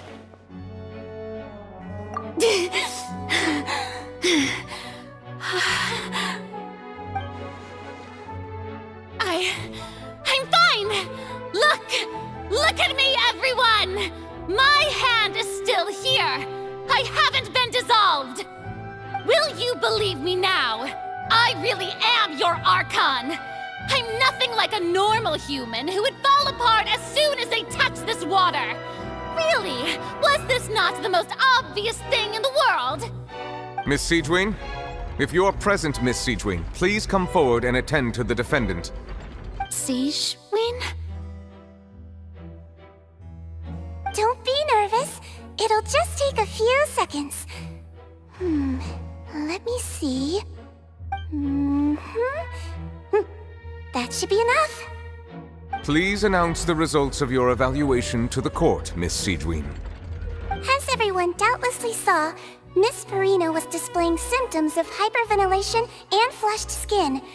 These indicate that she was experiencing the adverse effects of exposure to primordial seawater. The extent to which she was affected is the same as other humans when exposed to primordial seawater of a similar concentration. Thank you, Miss Siegewin. Lady Farina, you may return to the defendant's stand. Oh wait, what did she just say? I didn't get dissolved! Shouldn't that be enough to prove my innocence? Well, considering your tendency to run from your problems, we did originally prepare a direct sample of the seawater around Poisson. However, after extensive discussion, we exchanged it for a sample that is not concentrated enough to dissolve an actual human. After all, on the off chance that something entirely unexpected might occur, we don't want anyone else to lose their life to the sea. Yeah, so out of regard for Farina's life, you secured a low-concentration sample and asked the head head nurse to serve as an expert witness. It's a great thing that the direct sample wasn't actually used. Farina could have... I can't believe... you...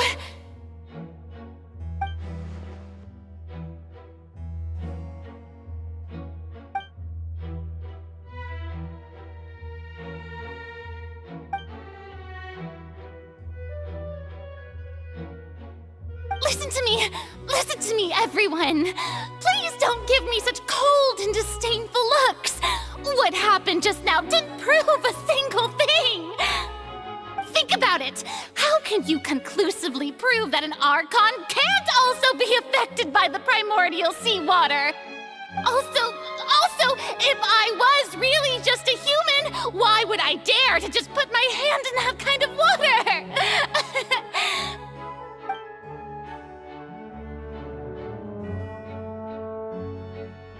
Please, everyone, anyone, just listen to me! I swear, I really am your Archon!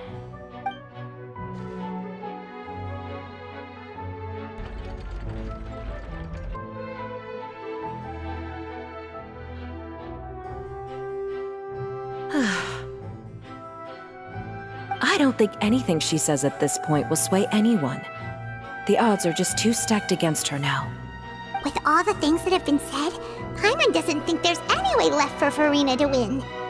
I believe the time for arguments and presentation of evidence has come to an end. If there are no objections, we will move on to the final judgment.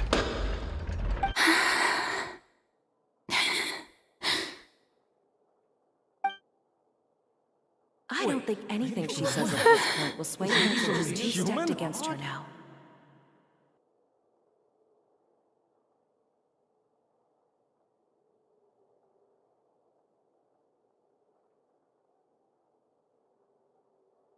In my capacity as Chief Justice, I shall now render judgment on Farina's misrepresentation of herself as the Archon of Fontaine.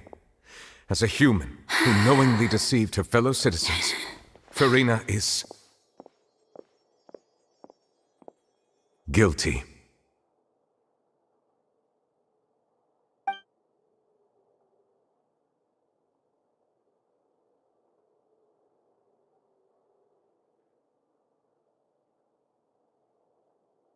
We shall now turn to the Oratrice Mécanique d'Analyse Cardinale to render the final verdict on the charges.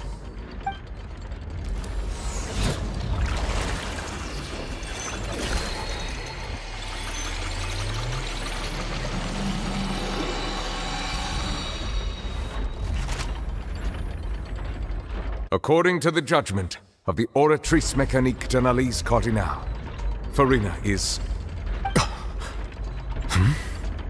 Well, what's wrong? What's the Oratrice's verdict? No, the Oratrice also displays a guilty verdict. Isn't that correct then? However, the exact wording of the verdict is thus: the death sentence. The death sentence? That's actually one of the available sentences? I've always thought that it was just a myth. The one and only time the death sentence has been handed out at the court, and it's been given to the very person we've worshipped as the god of justice? What an unexpected twist.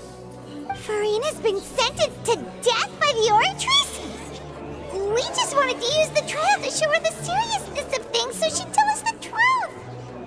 How did things escalate this quickly? This outcome is indeed quite strange.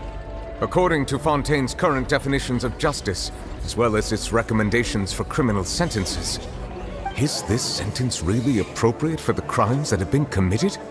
Yeah! Even Vacher wasn't sentenced to death by the Oratrice. You know, the real evil mastermind behind the serial disappearances case.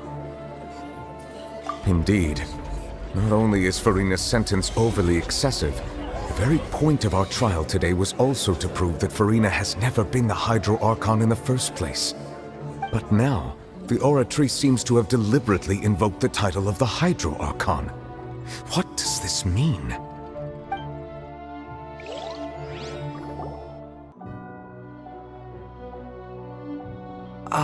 Excuse me. If I may interrupt, is the trial still going? Fremine! Oh, you finally made it. I assume this means you've completed your mission? Mm-hmm. Any mission Father assigns to me will always be top priority.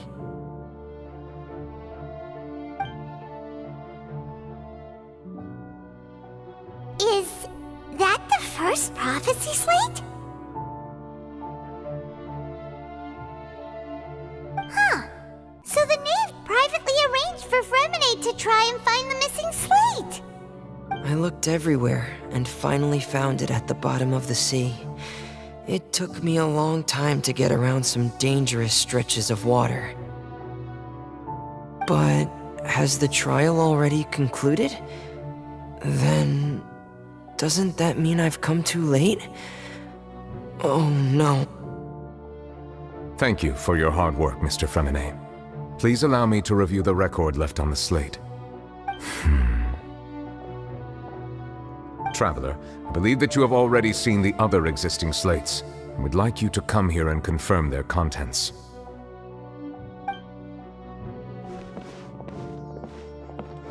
Huh? So what do you see? What is it?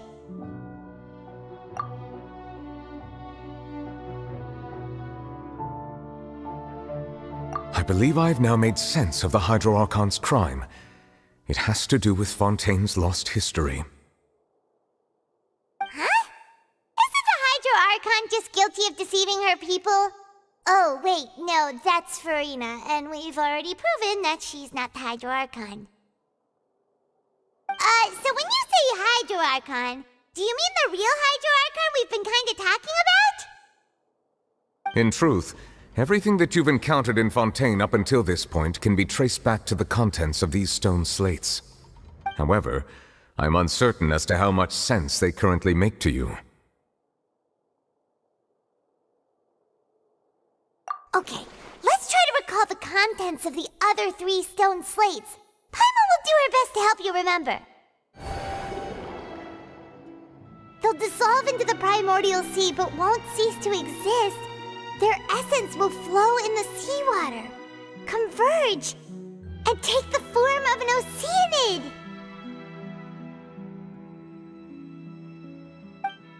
The Hydro Archon was sentenced to death in court, shocking everyone present.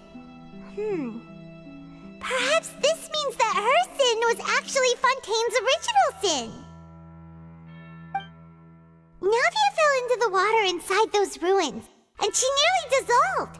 She was surrounded by the people of Poisson in a court within her consciousness, and was forced to take part in a trial meant to make her stay. The eruption of the primordial sea at the fortress of Meripede was the surest sign that the prophecy was about to come to pass no matter what. The prophecy's contents can all be verified by recent events. If we combine what we know together, loads of truth should come to light.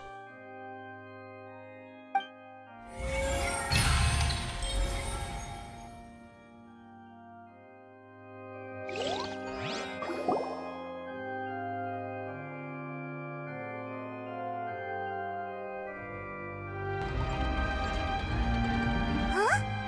Oh, Paimon gets it now! So that's how you can make sense of it. But then it feels like we're going to have to share some truly shocking revelations. Let's hear them. Incredible. Linny, did you hear that? We're not real humans. All Fontanians were originally created by the late previous Hydro Archon, with oceanids as their basis. The evidence for that can be found in how only Fontanians could dissolve in primordial seawater, and how all the girls Vacher dissolved were also turned into oceanids.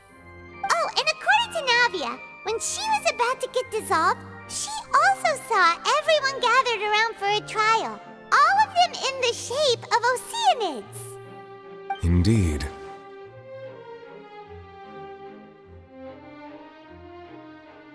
Yeah, and it follows knows from the content of the first slate that she probably angered Celestia by creating humans without prior permission. That could also explain why the Oratrice judged the Hydro Archon to be guilty. It's to account for that ancient sin. The Hydro Archon's true sin was creating us? And yet, after many hundreds of years, the Hydro Archon's creations have turned around to try to judge the Archon within the Opera Epiclese. The twists of history are often the most unexpected of all. Yeah! Isn't the image here just like when Navia fell into the sea? So wouldn't it be trying to show the image of the Hydro Archon also falling into the sea once the prophecy has been fulfilled in the fourth slate? In the end, the people will all be dissolved into the waters, and only the Hydro Archon will remain weeping on her throne. Only then will the sins of the people of Fontaine be washed away. Did Paimon get all that right? You've made some keen deductions. I must say, given how much you still don't know, it is impressive that you've already managed to connect so many pieces of the truth.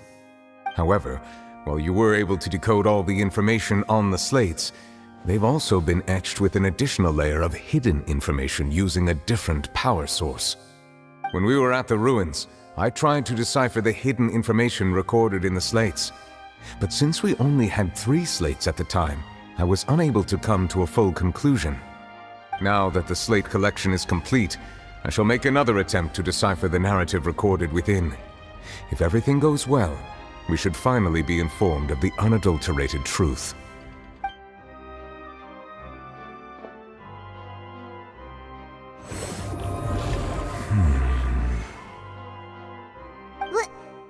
Well? Did you get it? I believe I should share this truth not only with you, but with all the people of Fontaine as well. I will try to briefly summarize it for you.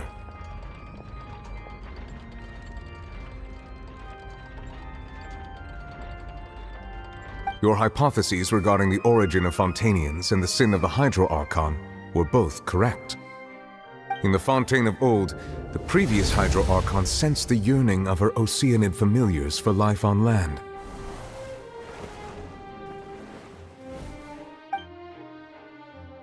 The Oceanids were enamored with the beauty and romanticism of human beings, and wishing to have those experiences for themselves, expressed to the Hydro Archon their desire to become of a similar kind. However, even though water as an element is intricately linked with the power of life, the Hydro Archon, as one of the 7, did not possess the authority to create a new form of human life. Not one to give in, she eventually found a way to create permanent humanoid bodies for her familiars by appropriating the power of this planet's primordial sea. She poured primordial seawater into the Oceanids' blood vessels, creating humanoid mimics in the process. But if Fontainians were to ever come into direct contact with water from the primordial sea, the power within their bodies would escape these artificial restraints and return to the sea. As a result, their forms would collapse, and they would be reverted to their original forms as Oceanids. Of course, the Hydro Archon never received permission from the heavenly principles to create a new human race. And thus, the Hydro Archon and all of her creations came to shoulder the original sin of appropriating the power of the primordial sea. That is the true history of how the people of Fontaine first came into being. So we were all Oceanids before we turned into human beings? That's way too much information for me. I think I'm just going to pretend that I never heard a single thing. Wait, but if that's the truth, we can't let the Hydro Archon be sentenced to death. After all, her only sin was creating us. This really might be too much information for your regular Fontainian, but it does answer a lot of our questions. Alas, your hypothesis regarding the 3rd and 4th stone slates was inaccurate. The slates' respective positions are, in fact, correct. A key point of the visual on the 3rd slate is how all the individuals depicted in the water are humans rather than Oceanids. They have not been dissolved, which implies that the water depicted in this slate is not water from the primordial sea. The nation of Fontaine is the nation of Hydro, as well as the nation of Trials and Justice. Instead of being the literal element, the water in the scene symbolizes judgment and justice. You may also recall Navia's experience. When she fell into the sea, her consciousness was surrounded by that of many others who intended to hold a trial to determine her fate. Therefore, the meaning of the third slate is that the people of Fontaine shall try the Hydro Archon at the court of justice. Yes, it refers to our present situation. I think I'm following now. So, what you're saying is, even though we decided to put on this trial to avoid fulfilling the prophecy, in truth, everything we've done has happened exactly as the prophecy foretold. So now, it seems, we're the ones making sure it comes true. What should we do? Huh. No matter what, the prophecy will be fulfilled. Is this what it feels like to be a prisoner of fate? If that's the case, does that mean the scene in the fourth slate will also be fulfilled soon? Traveler, I would like to point out another small fallacy in your deductions. About the fourth slate, you probably thought that the eruption of primordial seawater beneath the fortress of Meripede served as the surest sign that the prophecy was about to come to pass, yes? However, I believe that rather than being a sure sign, that eruption could in fact only be a small warning of something far worse to come. As for the root cause of the catastrophe, I believe you've already encountered it once before.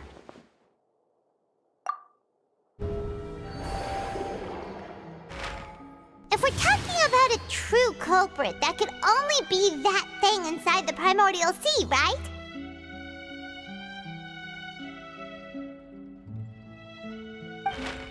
The truth, the original sin, the trial, and the root cause of the disaster.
That was way too close! How did that thing just burst into the Opera House? Wait, was that the huge whale you saw in your dream? So we've met it at last. I understand very well why it has chosen to make an appearance here. That whale does not belong to Tevat. It is a monster that has traversed the stars, weeping all the while. It has been greedily consuming the energy from the planet's primordial sea, using it to grow. That is the main cause for the rising sea levels. And once it has finished consuming all of the energy contained within the sea, its next step will be...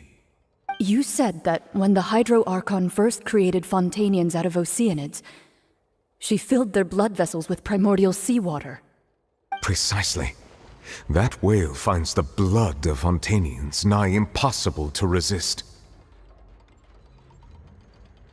Therefore, when it left the primordial sea, it decided to make its next stop a packed opera house full of food. Food in the form of Fontanians. We just barely managed to push it back, right? In that case, won't it come back to target the people again once it's managed to recover its strength? That is correct. Indeed, it is more accurate to say that we should thank that Harbinger for buying us some time. Without him, the whale would have likely come onto land far sooner. From the way he looked, he must have been fighting the creature for quite a long time.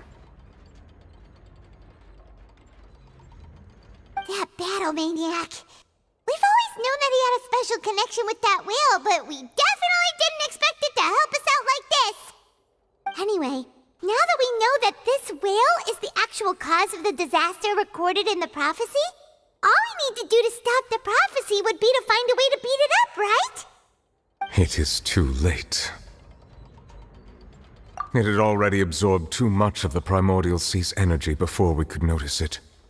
At this point, it has become practically integrated with the sea itself. Even if the entirety of Tevat were to be destroyed, it could still survive and swim off towards some other world. That's not something I will accept.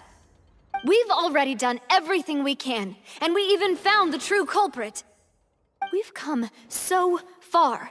You can't just tell me that the last hurdle is some impossible foe. That's just not fair. Indeed, that's not how a grand performance should end. I'll fight it to the end, no matter what. So the prophecy will be fulfilled no matter what, huh?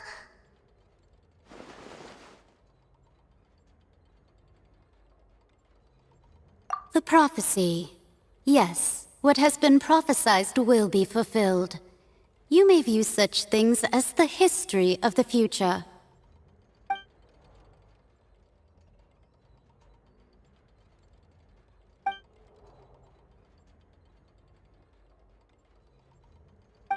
Just as prophecies are usually only the future as seen from the perspectives of the gods, could things be happening in hidden corners where the gods' gaze does not fall? Ultimately, fate shall serve as your only guide, no matter what will happen in Tevat's future. All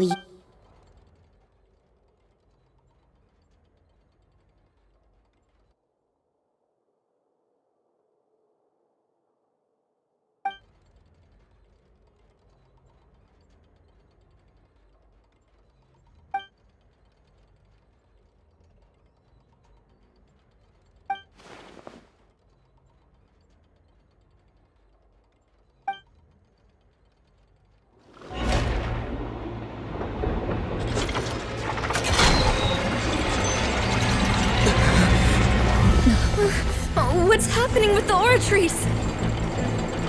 I believe it is preparing to carry out the death sentence.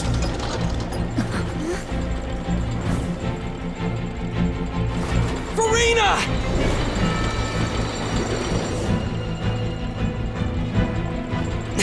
No, I still need answers.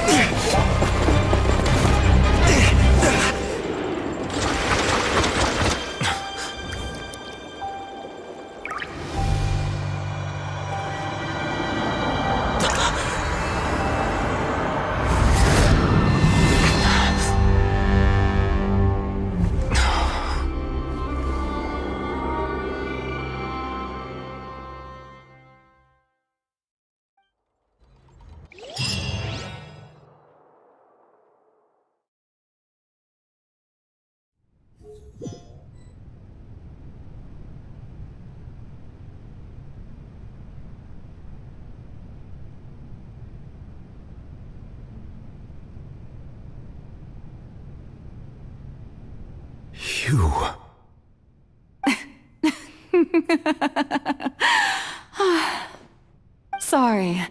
That shocked expression on your face is just too amusing. I couldn't help myself. You are not Farina. Who are you?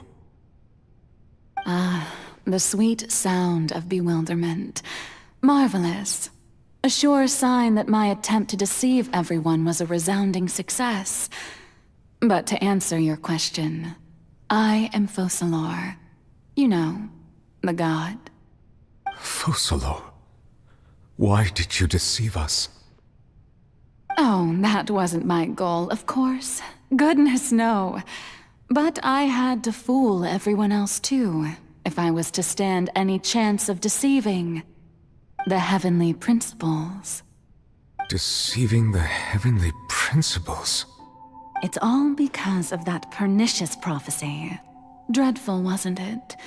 Everyone doomed to dissolve. Fontaine condemned to be flooded.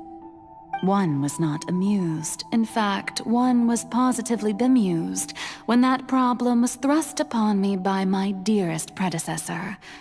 That's the former Hydro Archon Egeria, for the uninitiated. It hardly gets more disastrous than a preordained national catastrophe, now does it? She knew full well that the prophecy would surely come to pass. And as one of the seven, she also knew full well that one defies the heavenly principles at one's peril. So yes, as you have no doubt surmised, it was a rather impossible situation that I found myself in. I spent a terribly long time mulling it over, alone on the ocean floor. And I was almost growing barnacles by the time I finally realized there was only one possible solution to this confounding conundrum. I had to outwit the heavenly principles, allow the prophecy to be fulfilled, ostensibly at least, while saving everyone at the same time. I'm a genius, I know. I can only assume that's why Egeria chose me as her successor. Although, looking back now, it was hardly the inheritance one dreams of. Between the task of saving the nation, the quotidian duties of the Hydro Archon, and not to mention the original sin of creating a new race of humans, I dare say she left me quite a colossal mess to clean up. But one can only play the hand one is dealt. I did not choose this, any more than I chose to be one of her Oceanid familiars. So you were also once one of the Oceanids, transformed into a human by Egeria's hand? Yes, I was. I always dreamed of becoming human. And I still do, even now. In my eyes, to be human is to be part of the greatest opera ever known. After becoming a god, I separated my divinity from my body and spirit, leaving behind only a self that was as naive and bewildered as my past self on her first day as a human being. The me you see before you now is that divinity. And the human counterpart I left behind, I named Farina. She could feel joy, sorrow, and everything in between. She could be as vain and conceited, or as meek and vulnerable as she wished. Her strengths were of a kind only a human could possess, as were her shortcomings. But in my eyes, Farina's humanity was what made her perfect. She was perfectly human in every way. The person I always wanted to be. Anyway, so then I cursed her. All part of the plan, of course. The plan to deceive the heavenly principles. Do you still remember the final scene of the prophecy? The Hydra Archon alone, weeping on her throne. In order that the prophecy might appear fulfilled, I invited Farina to be an actress, to play the part of the Hydro Archon in the prophecy. Under the curse I placed on her, So long as I, Focalor's divinity, continued to exist, she could not die. But nor was she free to live her life in the pursuit of happiness. Instead, she was forced to take the stage in the opera house, to embrace the role of leading lady, to forever play the part of the god from the prophecy, all to create a deceitful appearance of that prophecy coming to pass. I suppose now you probably understand why your court is called the Opera Epiclese.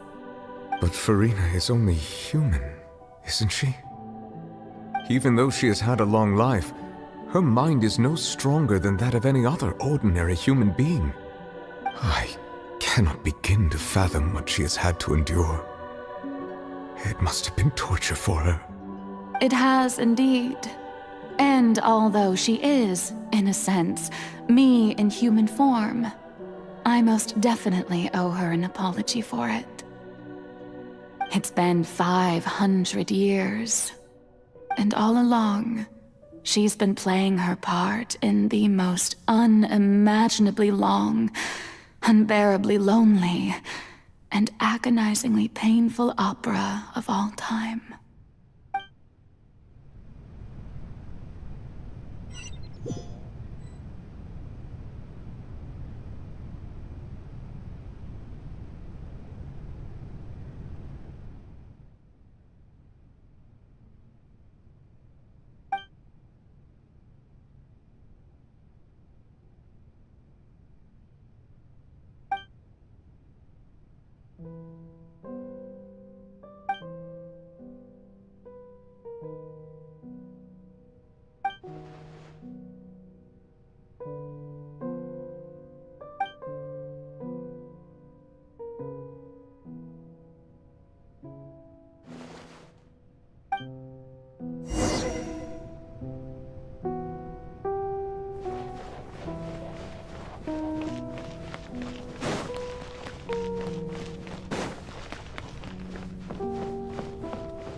Oh, who permitted you to come onto the stage? Now, I understand your admiration for my august self, but I must ask you to keep to the rules. All right. It is not my intent to reprimand you. There is no need to state your name. Just be off with you. Do not distract me from my performance. Oh, do not jest. Can you not feel it? I am Focalor. The eyes of countless Fontanians are upon me. I must, at all times, display the utmost elegance and nobility.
Farina.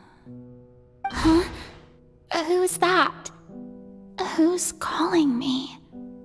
Where are you? Be not nervous. Be not afraid. I am before you. Wait a moment. You're near me? How can this be?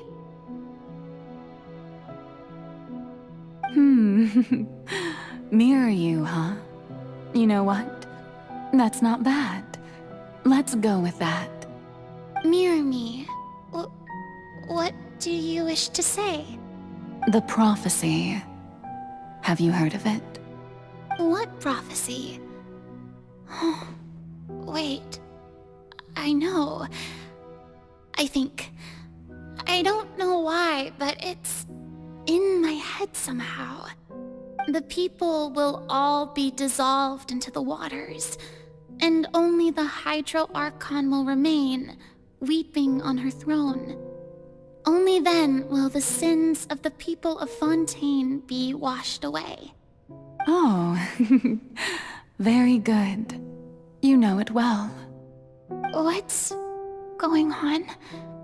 I can't seem to remember anything clearly. The only thing I know for sure is this prophecy. Will it really come to pass? Yes, it will. And that is why I've come to you. Disaster will come to Fontaine sooner or later. Things will develop just as the prophecy declared. There is no escaping it. But doesn't that mean everyone will die? I'm a Fontainian just like them. Will I dissolve too? Oh, don't worry. Magical meetings exist in this world precisely to give people a chance to turn things around. It is the reason why you met me today.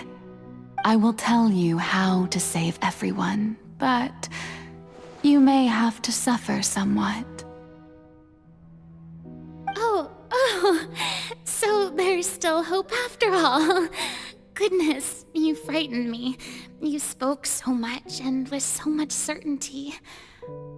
As for the suffering, well, I will admit that the first thing that came to mind was, why do I have to be the one to suffer? But if the prophecy will come true, I'll also die anyway, right?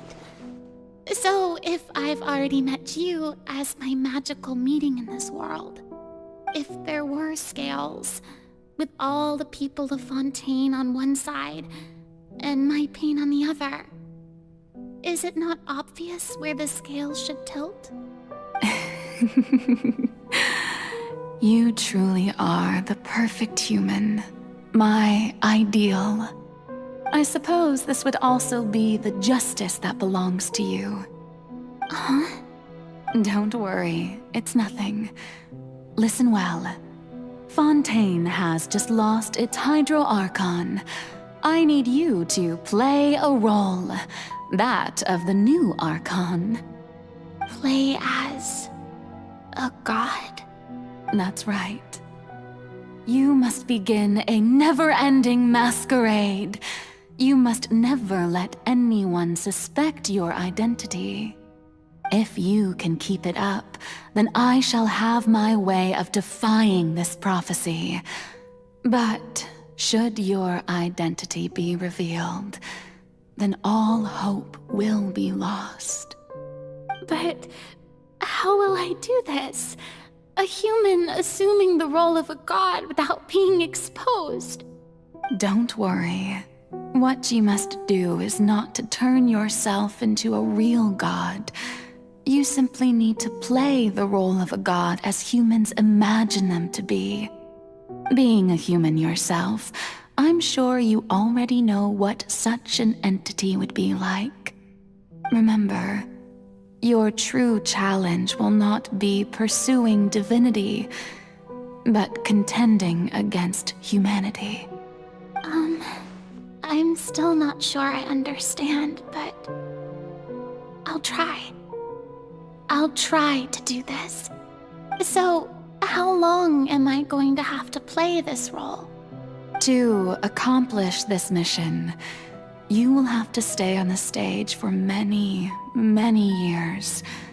You will endure and not grow old until your task ends.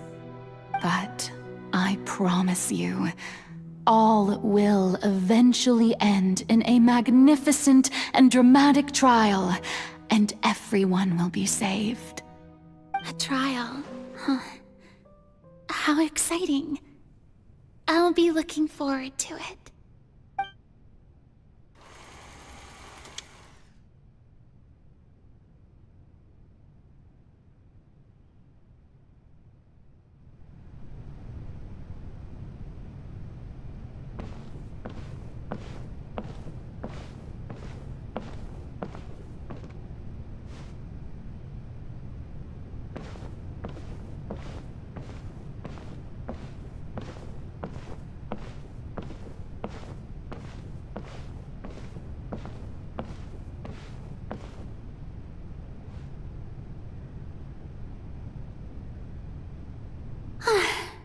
The Maison Cardinalise has announced my accession, but this is my first time facing the people. What should I say to most appear like a god?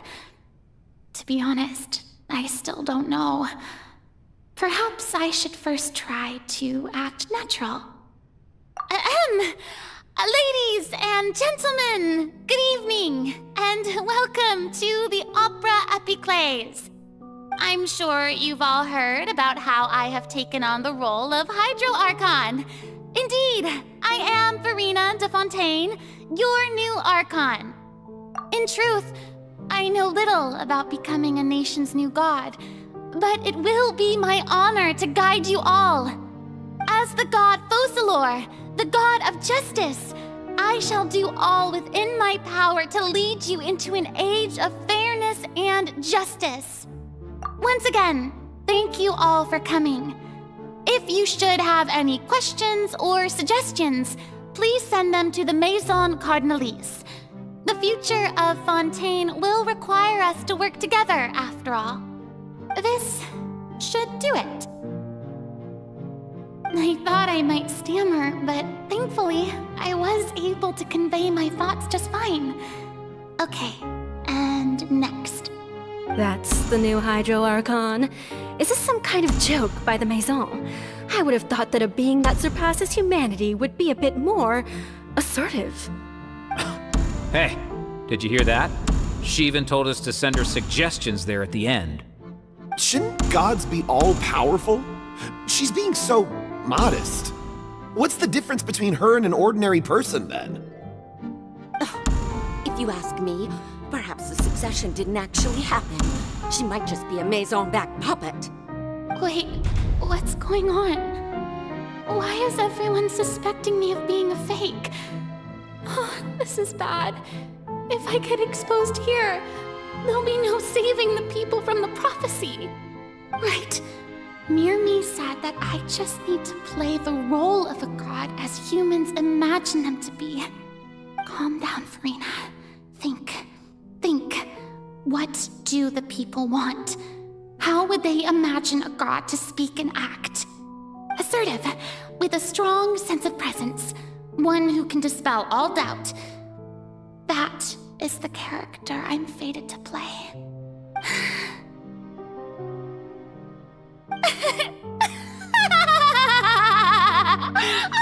Oh, very good, my people.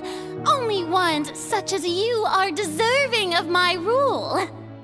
Now, I was wondering if some weak puppet were to one day come onto the stage and claim ownership of this opera house, would the children of Fontaine follow them? Well, it seems that you would all see right through them. Having passed my test, you are qualified to witness wondrous trials alongside my august self, here in this opera house. You may consider my previous act a door gift of sorts. I thought it was a debut that suited the atmosphere. Now then, let us be reintroduced. Ah, so that was just a performance. How could I have forgotten that we were inside an opera house? Her personality. It's quite shocking, to be honest, but I suppose it's a better look than before. Such a fascinating and bold deity. How wonderful!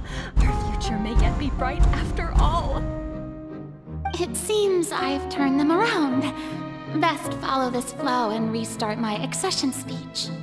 My dear people, whether you acknowledge me or not, Whether you trust me or nay, I say to you, keep faith in your ardor for justice. We have heard it said that this nation's sins can no longer be washed away. Well, I say that justice is most fragrant when it blooms amid sin. No, this won't work. They'll suspect me again. I must play the role that they want me to play. The scales of justice should not weigh heavy in the hands of its god. On one side, it must carry fairness and justice. And on the other, praise and applause. May law be the prayer on our lips. May judgment be our worship. Let us light the fires and drink to the future of Fontaine. There is no trouble in this world that justice cannot solve. All that is needed is for you, my people, to believe in it, heart and soul. So long as I, the Archon Focalor, stand within the Opera Epiclese, so long as I stand before the Oratrice, I shall even judge the gods of this world!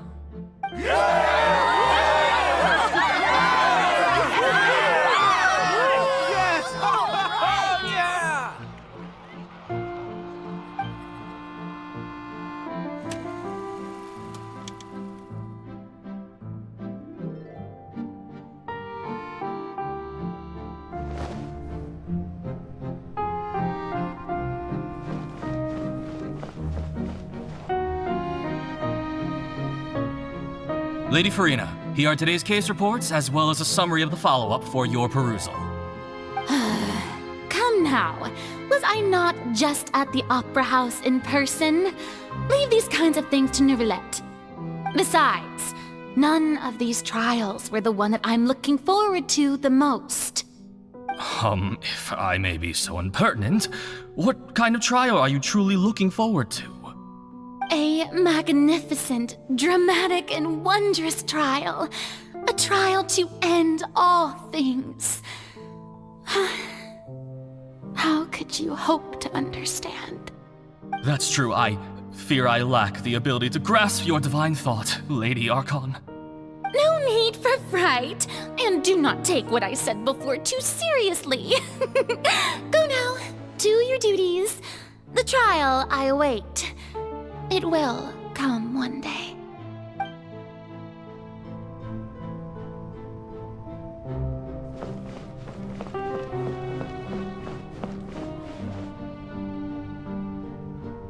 Lady Farina, I don't know what to say. Thank you for agreeing to see me. No need to thank me. Or rather, thank your own sense of perseverance instead. Long have you stood in line to meet me, have you not? Oh, I'm afraid that's just an inevitable consequence of my divine charm. All right, Deoteria, is it? How is your son's illness? You remembered me, and you knew of my family, too. He is doing much better now. In fact, he is far more of an ardent believer than I. He was the one who forced me to seek an audience with you, and to bring your words back to him. Oh, good. Very good. If this should happen again in the future, please... Once again, on behalf of my son.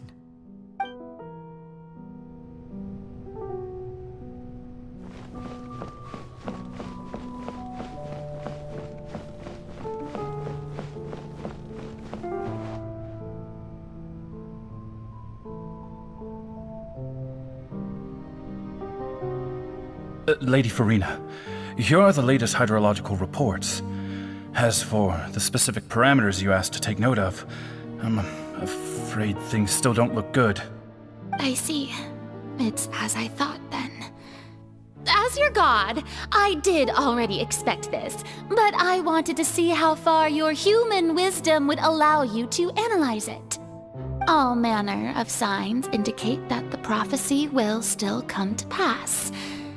Forget it. That's not something you need to worry about right now. Well, as I understand it, The Fontaine Research Institute is also trying to find a way to counter the rising water levels. Really? Have they found anything? I'm afraid that they haven't found any effective solution thus far. Oh, is that so? Well, no wonder. This issue has reached the realm of the gods, after all. Still, their spirit is praiseworthy.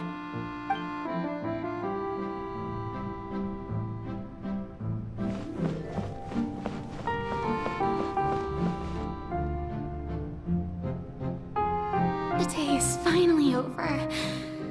I haven't had a moment to breathe this whole time. But it's good to see that everything's getting on track. There are no longer any voices of suspicion. Maybe this is fine. I just need to keep going, and everyone will be saved. Alright, Farina, don't think too hard about this. You need rest. Tomorrow's a new day.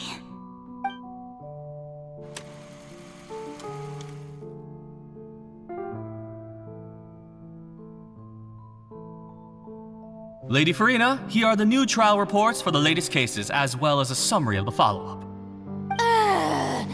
There'll be no need for that. I've seen them already. There's no need to go back over scenes I've witnessed in person before. Lady Farina, I've waited so long for this chance to see you in this manner. Indeed, my dear, loyal citizen. This joyous moment is an honor for us both. Lady Farina, we're detecting significant hydrological anomalies near Poisson. Understood. Keep monitoring. Keep me informed should anything come up at the Institute.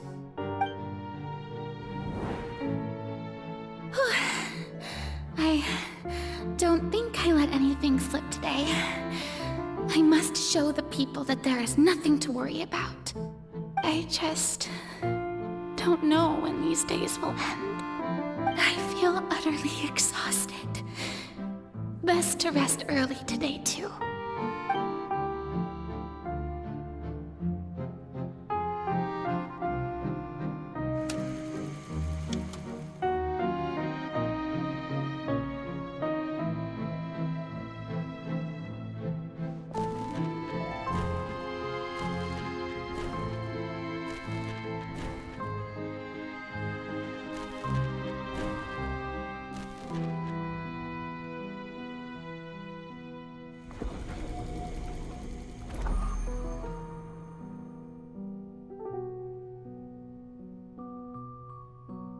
Lady Farina, it's like a dream being able to speak with you up close like this.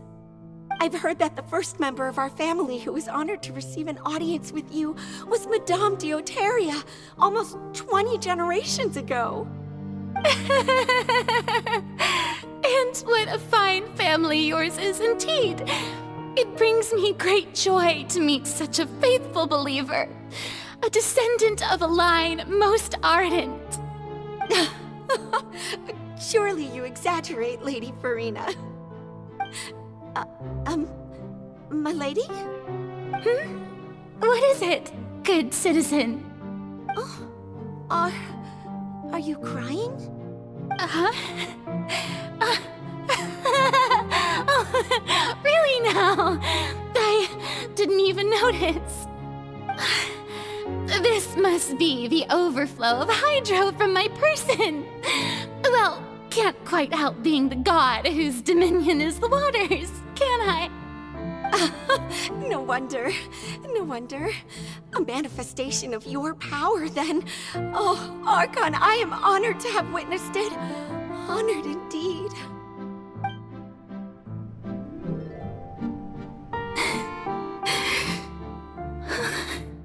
So interminable. So lonely. Just how much longer? Hundreds of years must have passed by now. Perhaps the The show must go on for hundreds more. I never imagined that it would hurt so much. Have I reached my limit? No. Perhaps I reached it long ago. Today I didn't even notice my own tears. I want to tell someone, anyone, about this. But would that not destroy all I've done so far? I've conducted so many investigations across the centuries. But there's not even a sliver of hope that we might break the prophecy. All I can do is keep heart. I must maintain this act. It is the only way to save Fontaine. Please, mirror me. You have to succeed.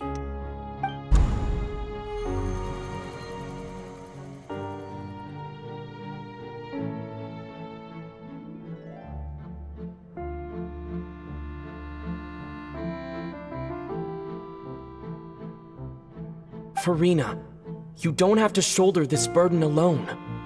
Although I don't know what you might be keeping from everyone, your people are more than willing to share your burden with you.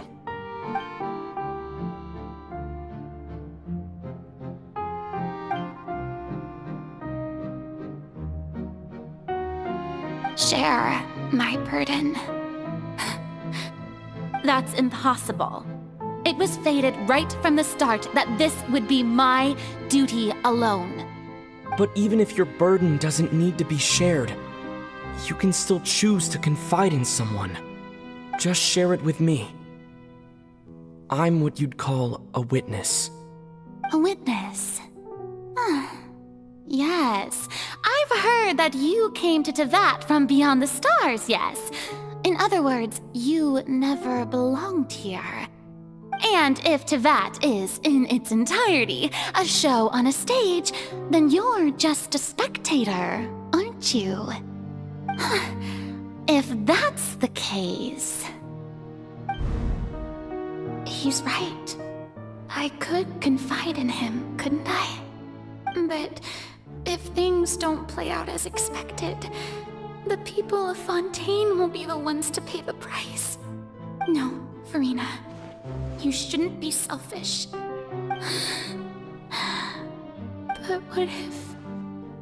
what if it's really alright? Farina, you've worked so hard for so long. Surely it would be okay to put yourself first for once. Just this once. Is it such an outrageous thing to do anyway? To find someone in whom you can confide your frustrations and sorrows? Surely it could not hurt. If you let this opportunity slip through your fingers, it might never come by again. Think about it long and hard.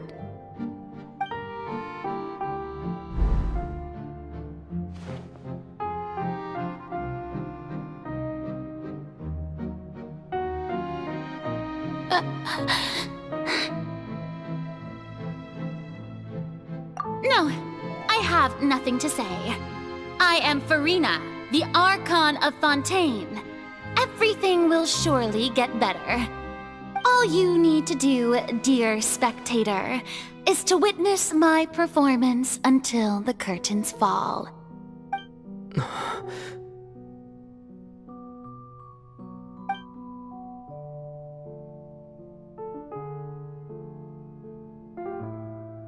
Fine.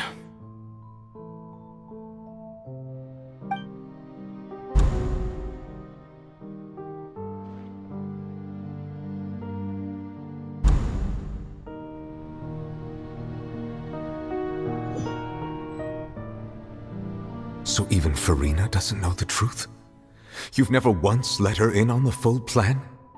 Yes, it had to be done. To deceive the heavenly principles, you must first deceive yourself. She did very well. if she had let her resolve falter even once in these 5 centuries, Fontaine would have been doomed to the most tragic fate. It seems that trusting humanity was the right decision after all. I believe that I understand how your deception works, but that is only half the truth, is it not? How would you build on this foundation to save the people of Fontaine? That is the most important thing. Ah, good. Of course, the Iudex of Fontaine has pinpointed the crux of the issue. I'm sure you've long sensed that the Oratrice is no simple machine, yes? I've always suspected that it had its own consciousness, and Lenny did mention that he heard a human voice within the core chamber. It now seems that that person was you, hidden within the machine all along. Am I right? And then I became one with the Oratrice, taking Fontaine's gnosis with me.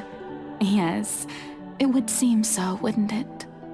Alas, your understanding of this device still lacks sufficient depth.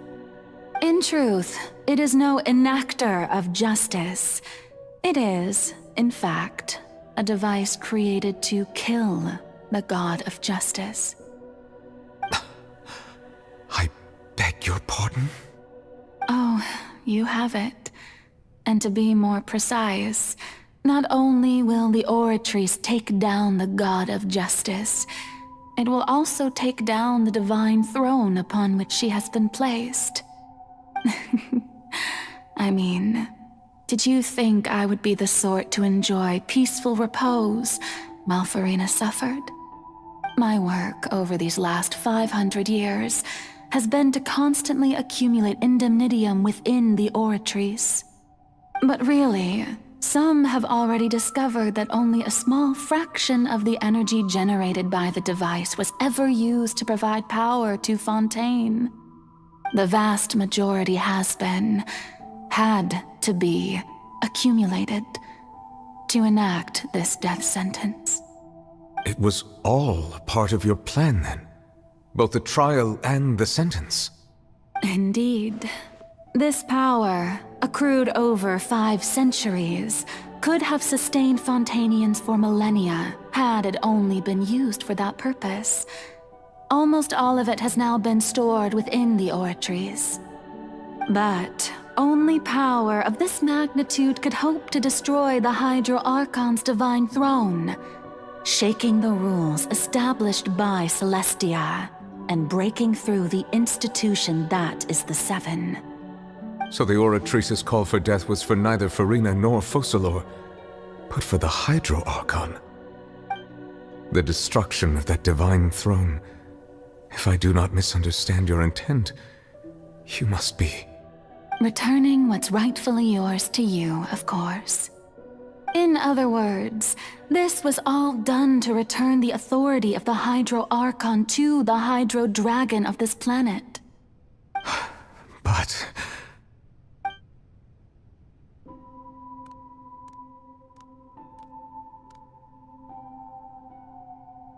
Oh, what? Getting sad again, are we? The authority of the ancient dragons shall soon be yours once more, O Hydro Dragon Sovereign. And this is the face you make. all you've done throughout the years is just so you can sacrifice yourself at the very end. I've never quite seen it that way, you know. Even now, I'm quite pleased at how well my deception worked.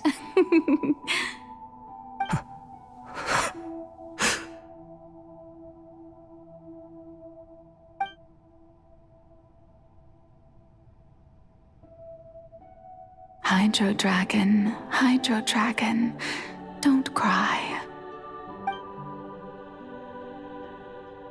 I must say, had it been within my rights, I would have loved to judge the heavenly principles themselves. Were they not guilty of essentially the same crime? Egeria stole the power of the primordial sea, and the heavenly principles stole the power you ancient dragons possessed. I, for my part, am the god of justice. And is it not just that your original powers should be returned to you? Speaking of justice, I have always believed that justice lies in the process of pursuing human existence itself. So, if the theft of the primordial sea's might was Fontaine's original sin, then, leaving matters of procedural right and wrong aside, the descent of the Fontanians as humans and their right to exist in this world would be Fontaine's original justice. In other words, existence was Egeria's justice, and to me, justice is the continuation of that existence. Defying the prophecy and ensuring that Fontaine's people shall live on, that should be the justice enthroned over all others. At this point, we, whether it be myself or all other Fontanians, have shouldered the burden of this sin for far too long. Iudex Neuvillette, the highest judge in our land, when you regain your full power as an elemental sovereign, what verdict shall you pass upon us? So when I was invited to the court of Fontaine to serve as Iudex, I see now that that was your idea too. At last, I now understand the true purpose behind this position. In the beginning, I was uninterested in human existence. But these 5 centuries of living alongside them have gradually brought about mutual understanding between us. And I have even attempted to feel as they feel. You are a devious one, Focalors. Things being as they are, surely you know that I could never declare them to be guilty.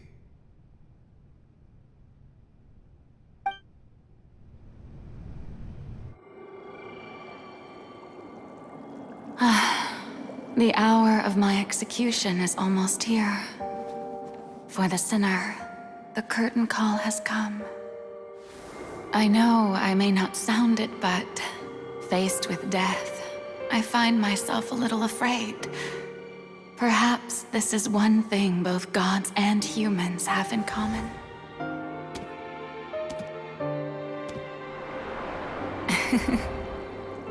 Farewell, Neuvillette.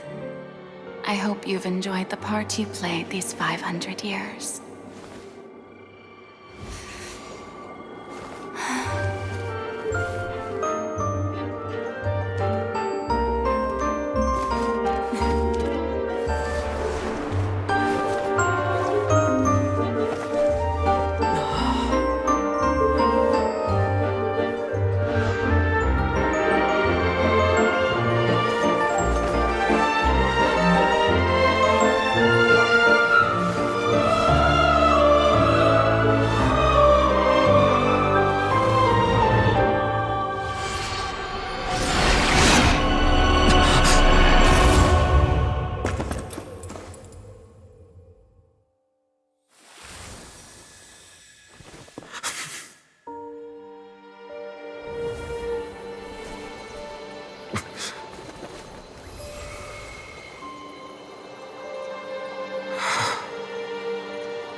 Iudex Neuvillette, hereby declare, people of Fontaine, your sins are forgiven.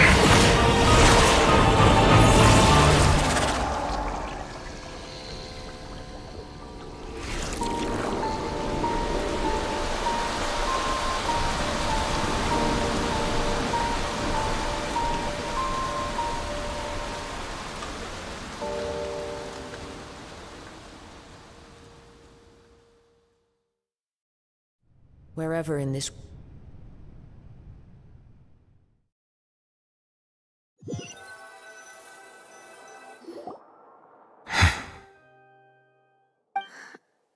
What just happened?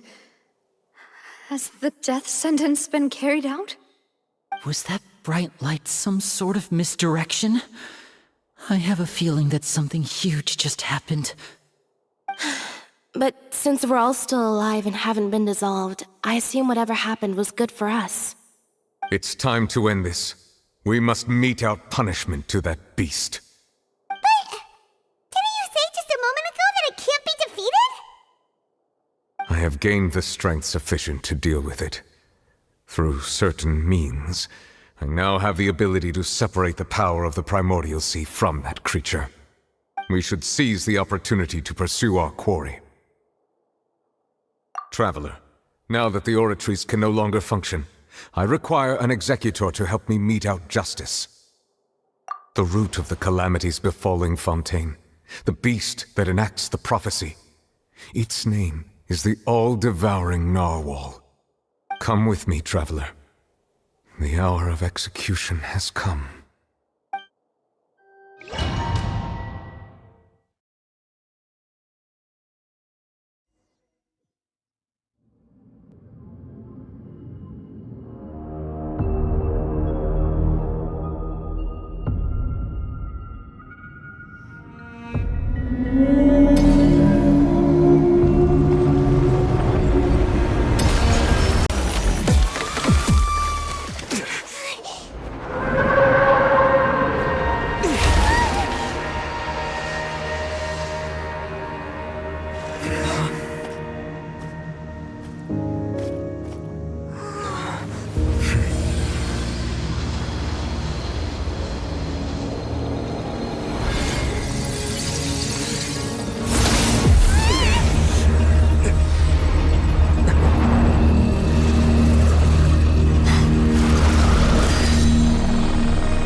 Thanks for helping with the cleanup.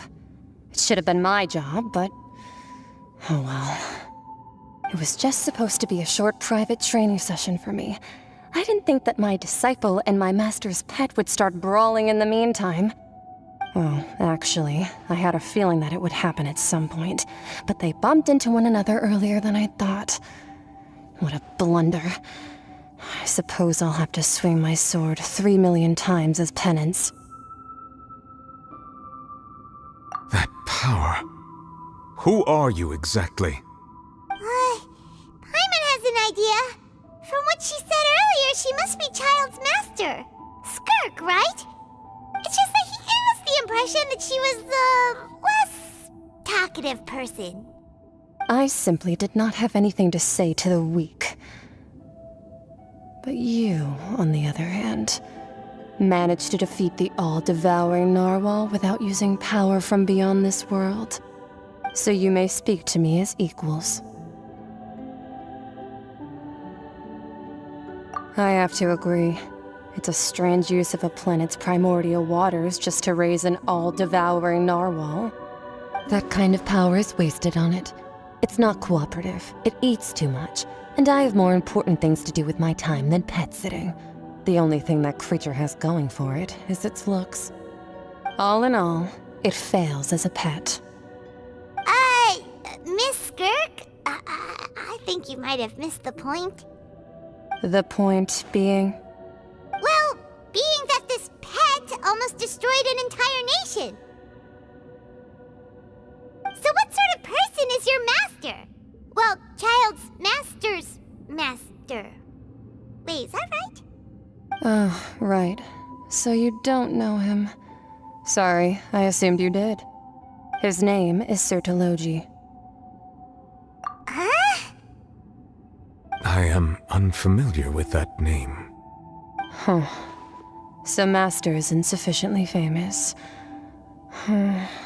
How should I describe him then? Have you heard of the name The Fowl? The Fowl? Still nothing? Well, how about the Visionary? Vetterfulnir, then? Or Gold Rhindaughter? Ooh, that one we've heard! Rhindaughter's part of the Hexen Circle. She's Albedo's mom, right? Oh, so you do know that name. To be honest, I also heard all of those names and titles from my master. I don't actually know them either. But I suppose you understand now, yes? My master is likely a similar sort to Rhindaughter. They are both pursuing some form of perfection. Wait! Didn't you also mention a visionary person? Paimon didn't quite catch their name. Actually, never mind that. I believe it expedient to inform you that the all-devouring narwhal used up nearly all its strength fighting you. Such roiling hydro energies will prove difficult for the planet's deep seas to digest. As such, the Fontaine back on the surface has most likely been thrown into chaos. In other words, the prophecy that you've been fretting over should now be in full swing. What?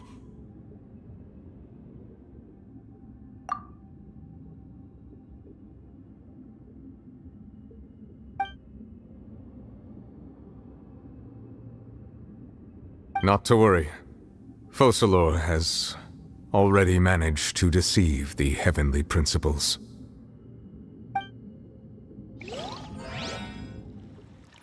In the end, the people will all be dissolved into the waters, and only Farina will remain, weeping on her throne.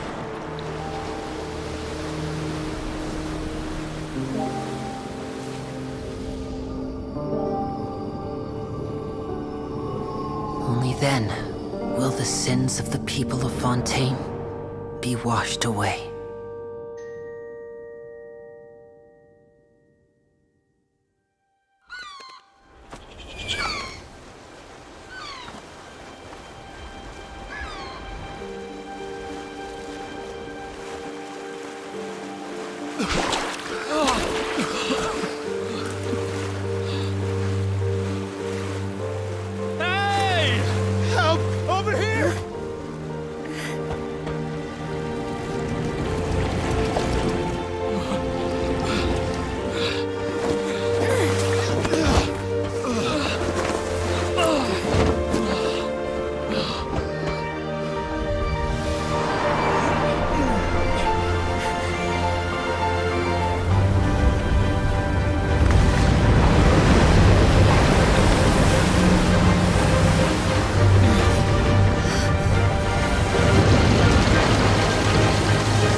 All hands, initiate emergency rescue!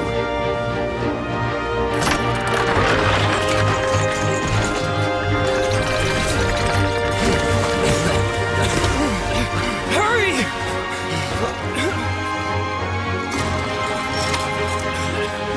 Hey, lend a hand!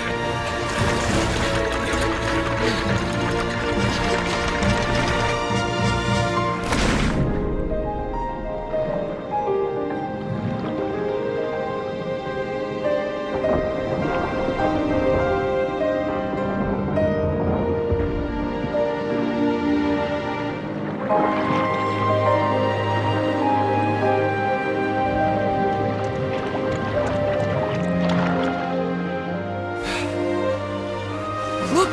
The water's receding!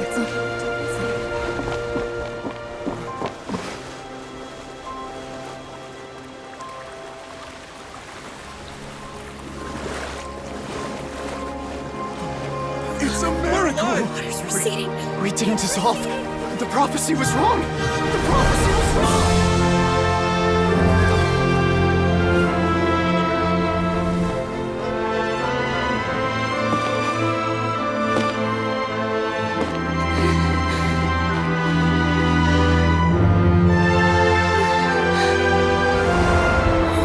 Are you alright? We're safe. The prophecy was wrong.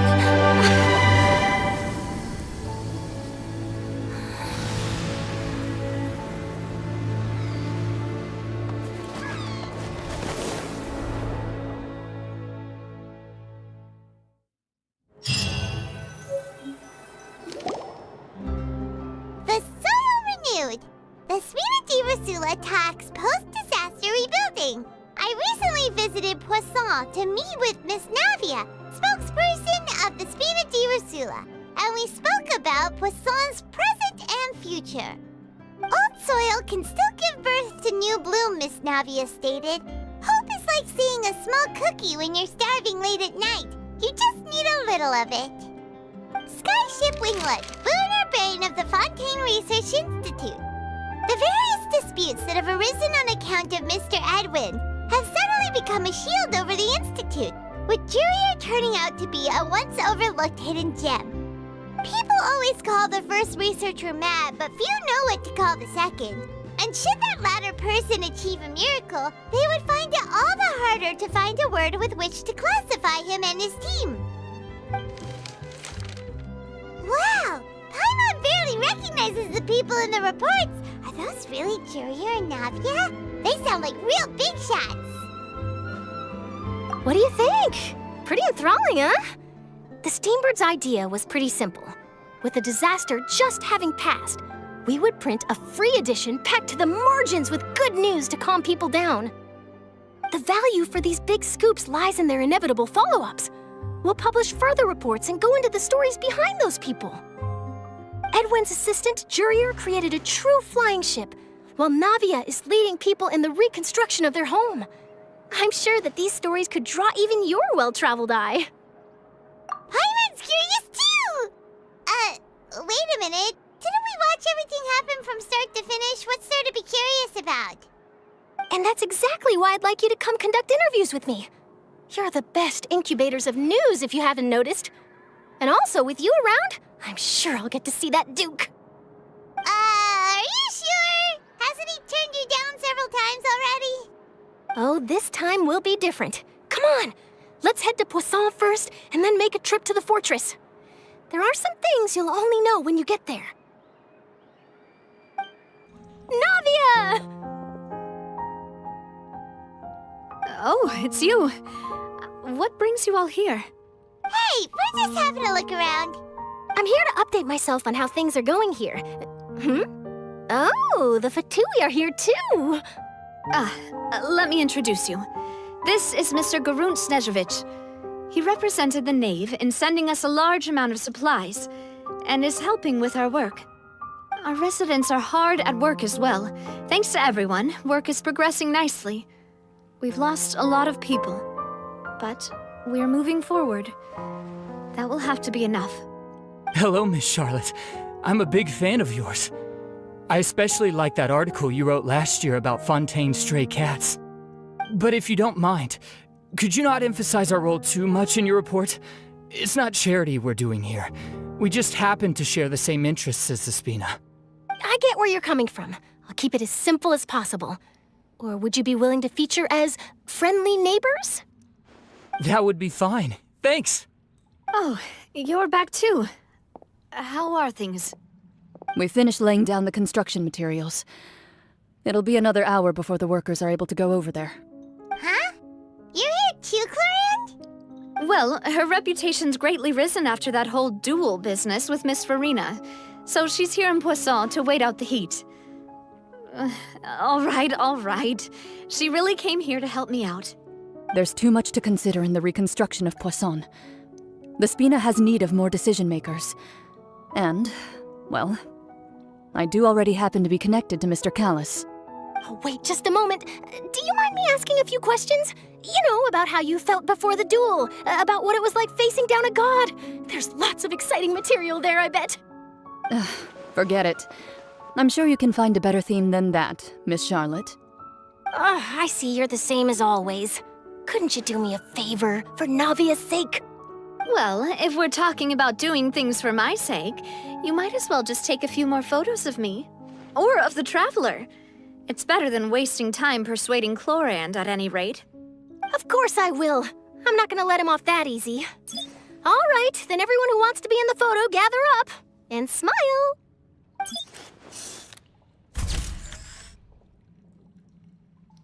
How did it go? Was it a good shot? Did Paimon look cute in it?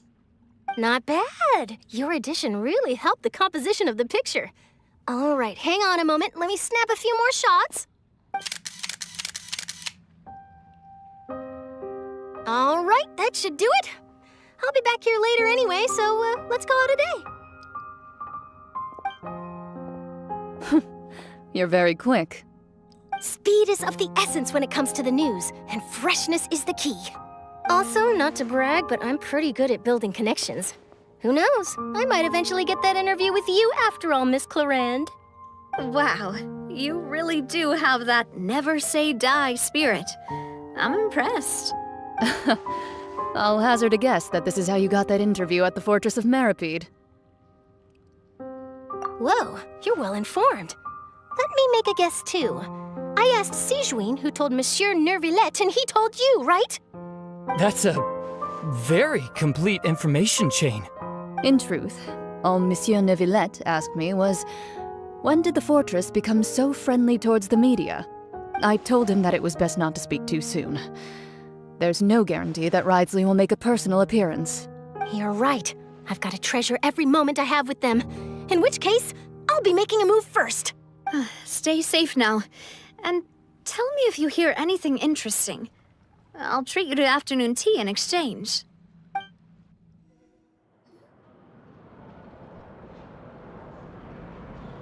Wow, guess we're here again, huh? There's a real nostalgic feeling to this place. Looks like you've been missing us. Duke! Did you come all the way to the entrance to greet us? Of course. I'm here to welcome you and our dear... Thank you for consenting to my visit to the fortress, sir. No need to thank me.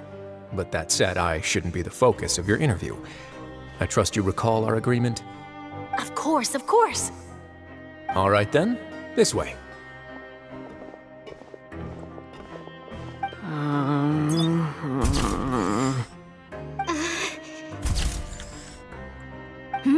Hey, no need to be so nervous. I've already taken all the photos we need. Miss Charlotte, do these pictures really need to be published on the cover of the Steambird? It would seem that Miss Lorvine doesn't want her face to appear beside that of Mr. Jurier, Sir, please don't say things like that. But it looks like dear Mr. Jurier denies it. Might this interview be very important to you then? No, I just... This is my first time being interviewed, and I'm very thankful to the Steambird for... Now, I might not look it, but I actually did meet Mr. Edwin once. And I'll be honest, I enjoyed chatting with you more. You've definitely got more of that genius vibe going on. The boat that brought about a miracle, the ark that saved the people. Why, you recreated a myth back there, like an emissary of legend. Still, if I might ask, where's that flying ship now? Huh! Looks like Charlotte's trying to get herself another exclusive scoop. I have to apologize, but that ship is presently in the bowels of our factory. I'm afraid it won't be easy for you to get a shot of it. Really? Well, then in that case, could I have an interview with you to make up for that loss? You already know my answer, I'm afraid. Best you interview our head nurse instead. Or perhaps you'd like to take another photo of this couple of researchers? Did you really have to use the word couple? Well, then, 2 solo photos will do. Is my hair messed up? Please, someone help me have a look. Things sure are getting pretty lively here. We've seen this kind of thing before. Oh, seems like everyone's here. Would any of you like to try this new drink I came up with? Ah, Sijuin. Hey, Miss Charlotte. Why don't you, take some pretty photos of our head nurse? Sure. Come on, Miss Sijuin. Over this way. Let's find a brighter spot. Huh? Sure. Do I have to smile? So, how have things been at the fortress? Same old, as you can see. Fontaine's undergone some changes, but this place is still more or less the same. Other than that flying ship, it got a tad too much attention, I think. That's why I decided to let the interview go through. We should direct more public opinions toward the behind-the-scenes heroes. Am I right, Mr. Jurier? Miss Lorvine? You're too kind, sir. I believe that you too should have your day in the sun. Not that you would want that, which is a pity. I'll just leave the spotlight to you two. I see. Lots of things happened that day, huh? Anyway, regarding that Harbinger, I'm not sure you remember, but his 3 young followers are still waiting for his return. He sure did win them over, huh? I'll tell them that there's good news and bad news. The good being that their boss seems fine, and the bad being that they must face extended sentences for abetting his escape. Oh, actually, what about you? Are things gonna change for you too? What change can there be? The fortress will keep chugging along, and so will my duties. As to what Miss Farina's departure will mean for the nation, and if our laws and governance will be transformed, we'll leave those to the folks in the overworld. Hey everyone, the photo shoot's done. Good. In that case, let's call it a day here. Thanks for your cooperation. Come on, Traveler, let's go. Till next time, everyone. There'll be a next time? Maybe. Who knows? I might write a story about the underwater factory next time. Until then.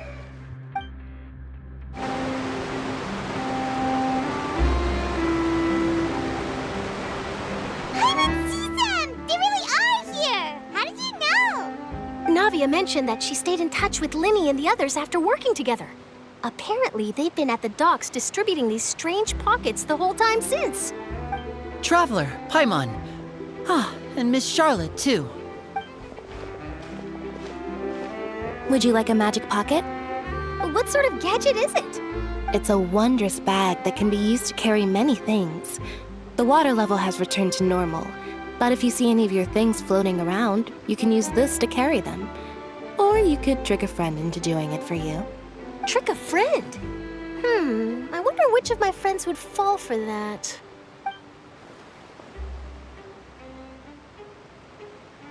You could just make a friend like Fremine here. Isn't that right, Fremine? Is this what you meant by, I'll help you make some more friends? To be honest, that sounds pretty sweet. Could I have your contact, please? Sure. Please, write down my address. You sure are working hard to help Fremine socialize. He was the one who proposed doing this. He even wants to assist in our magic shows. Yes, I was planning to first introduce Pear as an assistant, and later Fremine himself. In the future, I think we can leave underwater escape magic to him too. That said, would anyone want to see a diver escape underwater? Oh, it'll work out. Every journey begins with the first step. He'll become a part of our show eventually. Lynette, could you come over? Miss Charlotte says she wants to take a picture of us. Got it. My, that Charlotte is rather perceptive. She got rid of everyone the moment she realized I had something to say to you. So, how have things been, Traveler? Father says that you did a great deal during the latest events. She's very grateful for your contributions to Fontaine. That's all right. We were more than happy to help. So, what's she doing now? Oh, I guess you haven't heard. Well, after Lady Farina left, Father and Monsieur Neuvillette opened negotiations, during which he gave Fontaine's gnosis to her as a diplomatic gift. A diplomatic gift? A gnosis? Yes, I was quite surprised at first myself. But when I thought it over, there were actually a number of things going for it. It could have been done as an apology for the incident with Lord Child, or as thanks for his help in tying the all-devouring narwhal down. Furthermore, Father did also lend significant aid to Fontaine and Poisson. Well, that's true, but this is a gnosis we're talking about.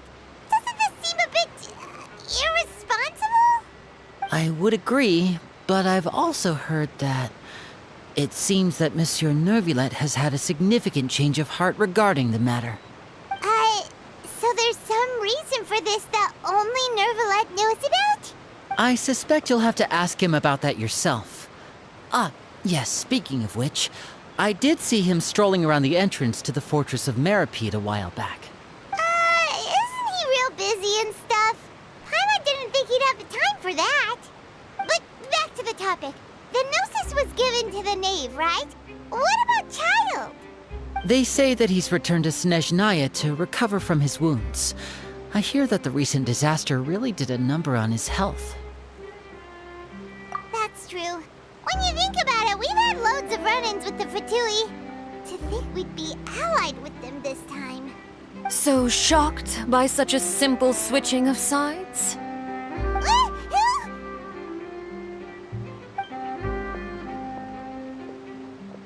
Father! Well, what do you know? Come to the docks to see how my children are doing and meet the Traveler by chance. Please do not pay my accomplishments in Fontaine too much mind. I would have done them regardless. Are you going to take the Gnosis back to Snezhnaya? That is our duty as Harbingers, yes. Don't be too preoccupied with sides.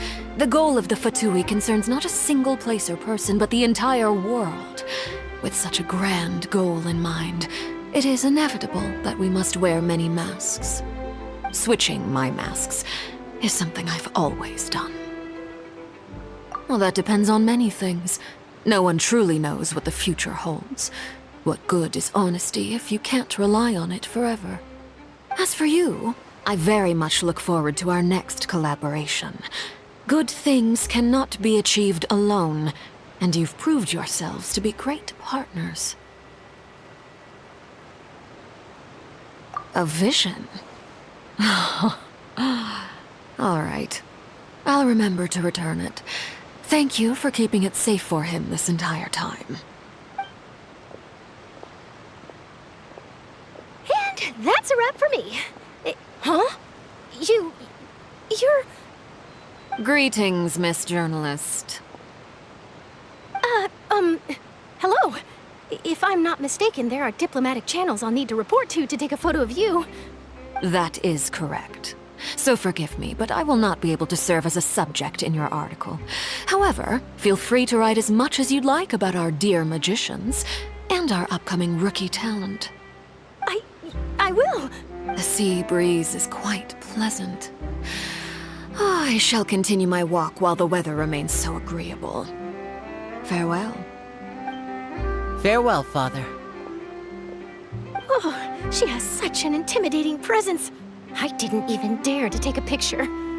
Thankfully, I've already wrapped up all my pre-scheduled interviews. Thank you all. This'll be more than enough for me to write about, I'm sure. Don't be too nervous. Why don't you take a magic pocket before you go? Here, Traveler, Paimon, you take one too. To move things about? That's right. Funny. I was giving out magic pockets when we first met too. And what do you know? I'm doing the exact same thing right now. So many things have happened, but the pockets are still the pockets. I guess this must be life. We will all follow our own paths, and serendipity will lead you to your fated friends. All right then. We'll be handing out pockets in some other districts later, so we'll get going now. Have a good day, you two.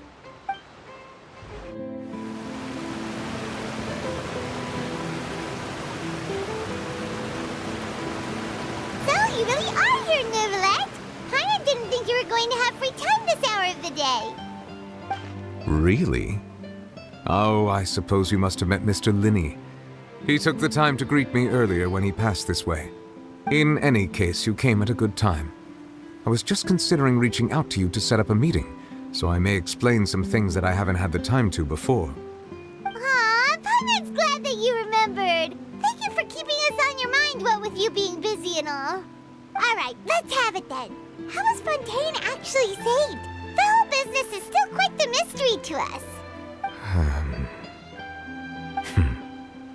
It is strange how words can often leave a bitter taste in the mouth when it finally comes time to say them out loud.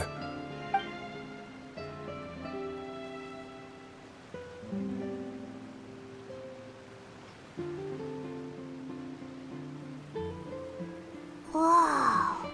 So that's what happened? Focalord destroyed the divine throne of the Hydro Archon and restored your power to you, transforming you into a fully-fledged elemental dragon sovereign! But Paimon still doesn't quite get what you did to save the Fontainians from dissolving. For me, the authority of the ancient dragons refers to absolute control over the hydro element. Fontanians were incomplete humans born of Egeria's use of the power of the primordial sea, with constitutions similar to that of mimics.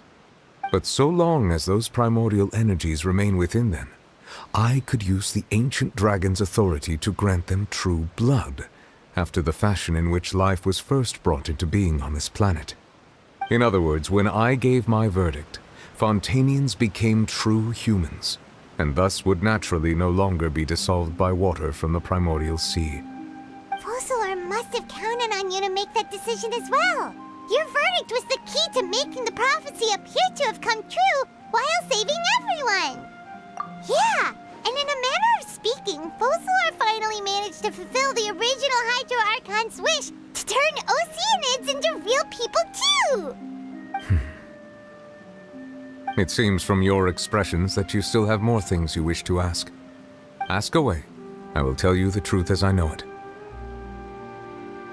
I have investigated his case along many avenues, and I have learned that he once fell into an unknown chasm when he was young.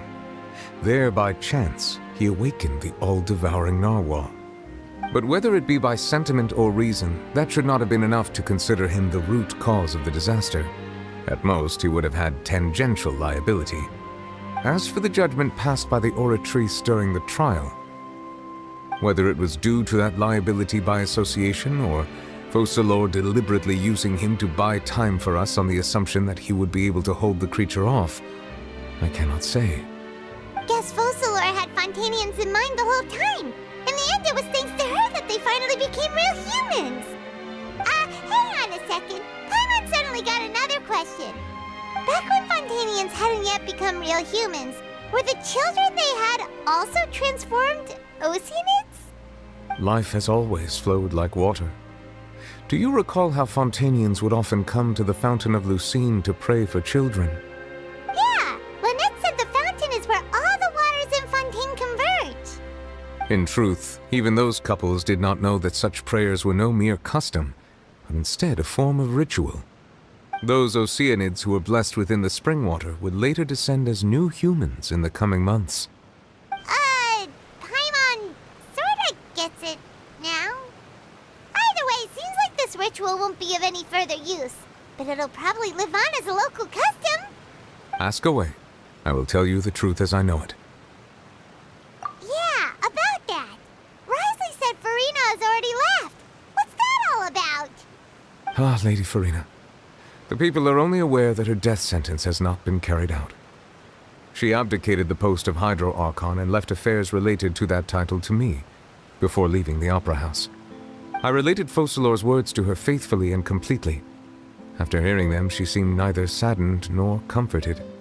She simply said that she was tired and needed to rest. Having said that, she then packed her things and moved out of the Opera House, not unlike how an ordinary person might. But she's still got a place to stay, right? You need not worry. I will make arrangements to ensure that she will not want for food, clothing, board, or travel. In truth, I am somewhat happy for her. The wear and tear on her spirit will, of course, take time to heal.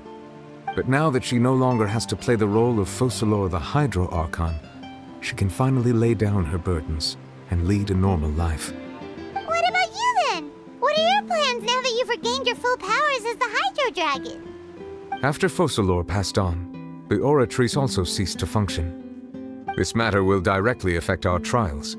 After much careful consideration, I've decided to take over its role in our courts. From now on, I shall hear cases and pass verdicts by myself. Looks like you're still considering stuff from the perspective of the Udex, huh? As an elemental dragon, there are indeed many things that I must do. But this power and this duty, in a manner of speaking, you could say that both were granted to me. As such, before I attend to my other responsibilities, I must first and foremost continue to serve Fontaine as its highest judge. The duty of the Hydro Sovereign and the duty of the Udex shall coexist within my person. Additionally, the Hydro Archon's departure has brought about another problem, which is that the Opera House shall no longer produce indemnitium. That's true. That power was derived from the people's faith in the Hydro Archon, wasn't it? Wait, but the various mechs and machines in the city are all still okay. where are they getting their energy from? As I am now, I have full command over New Musia, and it can serve as a complete substitute. Another reason why I cannot quite leave Fontaine immediately. Wow. This ancient dragon's authority stuff is really quite useful, huh? Ask away. I will tell you the truth as I know it. Oh, that's right! They say you've given it to the knave as a diplomatic gift or something! Leaving aside their intentionality, the two Fatui Harbingers have indeed done much for us during this crisis. Their sole remaining goal in Fontaine, at least at this point, would seem to be the Gnosis. The Oratrice has ceased to function. The Hydro Archon's divine throne is now no more, and I do not need the Gnosis's power. As such, it has lost all meaning for Fontaine. If the Fatui have impure designs, then we might as well accede to their request now, and avoid unnecessary conflict. What complicated considerations! Paimon thought you were just giving it to them out of gratitude to the knave and as an apology to Child. Ask away. I will tell you the truth as I know it. You will soon be heading to Natlan, I presume? I'm afraid that I have little talent as a travel guide, so all I can do is tell you what I know about that land. As far as I'm aware, Natlan can be said to be a nation of dragons. A nation of dragons? You mean like you? No, I suspect that I would not find myself welcome there.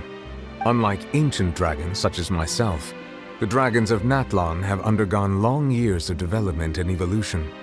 Large numbers of them have entered a form of coexistence with humanity. Natlan is also the nation of war. War ravages those lands like an undying flame. There is one other piece of information I got incidentally from my negotiations with the knave that I believe may be useful to you. The Harbinger known as the Captain has thrown his hat into the endless ring of war. The Captain. Sounds like a real tough customer. Seriously, everywhere you look, there's a Fatui Harbinger doing their thing. I suggest that you fully prepare yourself before going to Natlan. In the meantime, Fontaine's doors will always be open to you. Ask away. I will tell you the truth as I know it. Hang on a sec. Paimon's still got a question about the Gnosis. When we spoke to Linny earlier, he mentioned that your attitude towards giving away the Gnosis had clearly changed. We guessed that there might be some reason for it that only you were aware of. No wonder the House of the Hearth is the Fatui's intelligence division. They are certainly sharp. So regarding this specific issue, I was just getting ready to share something with you. What is it? In truth, I exchanged some further words with that lady named Skirk after sending you two back to the surface. It went something like this.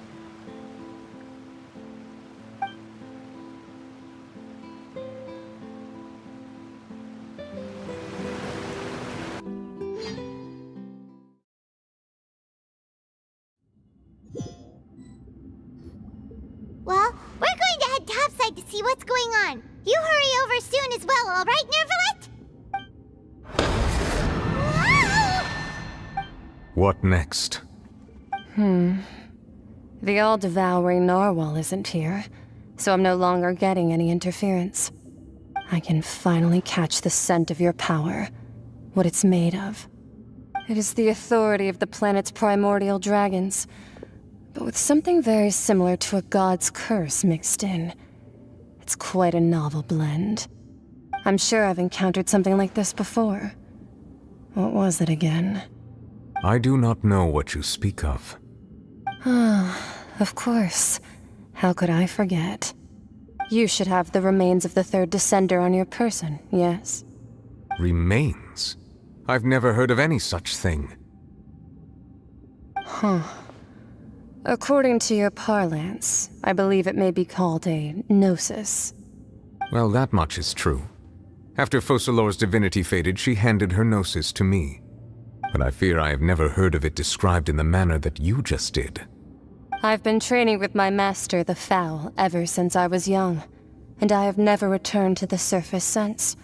So most of the information I possess, I got from him. It is only natural for those who are greater than humanity to possess a different sort of common sense, which is why there are so many problems in our attempts to communicate with humans. Regardless, You should probably get rid of objects of misfortune to prevent any disasters from befalling you. To live in itself is a blessing. But once a person dies, the bonds he once had with this world shall all turn to curses. What do you mean by that? No need to fret. These are just my personal thoughts, and my reason for no longer wishing to return to the surface. This third descender you refer to, who are they? And when did they die? Master never mentioned them to me. Perhaps it just wasn't that important for me to know. If you're interested, though, I could ask him. I'll be sure to pass the answer on to you next time. Next time? You believe we will meet again? I do. Wait. I have a disciple of my own, don't I? He can be the messenger then.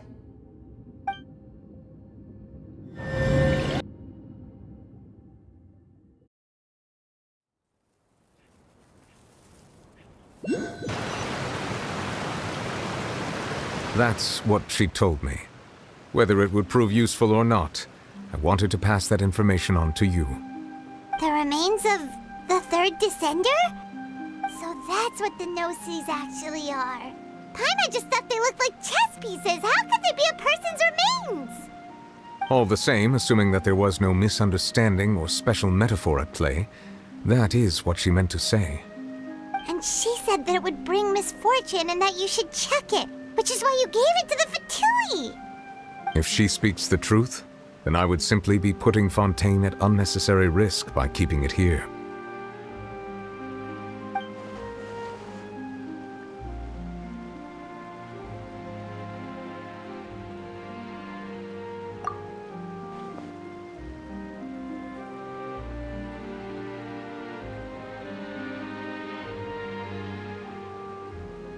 I had guessed that you might already be familiar with this concept, but I did not expect you to be one of them. That means that the Gnosis, which are exceedingly element-compatible and can even enhance elemental abilities, do indeed come from the third descender. I wonder, does your body also possess similar properties? Like being able to use elemental powers without a vision! That does sort of count as special compatibility, right? No, let's not think about this stuff right now. It just feels creepy. Comparing the Traveler to the dead third descender and all.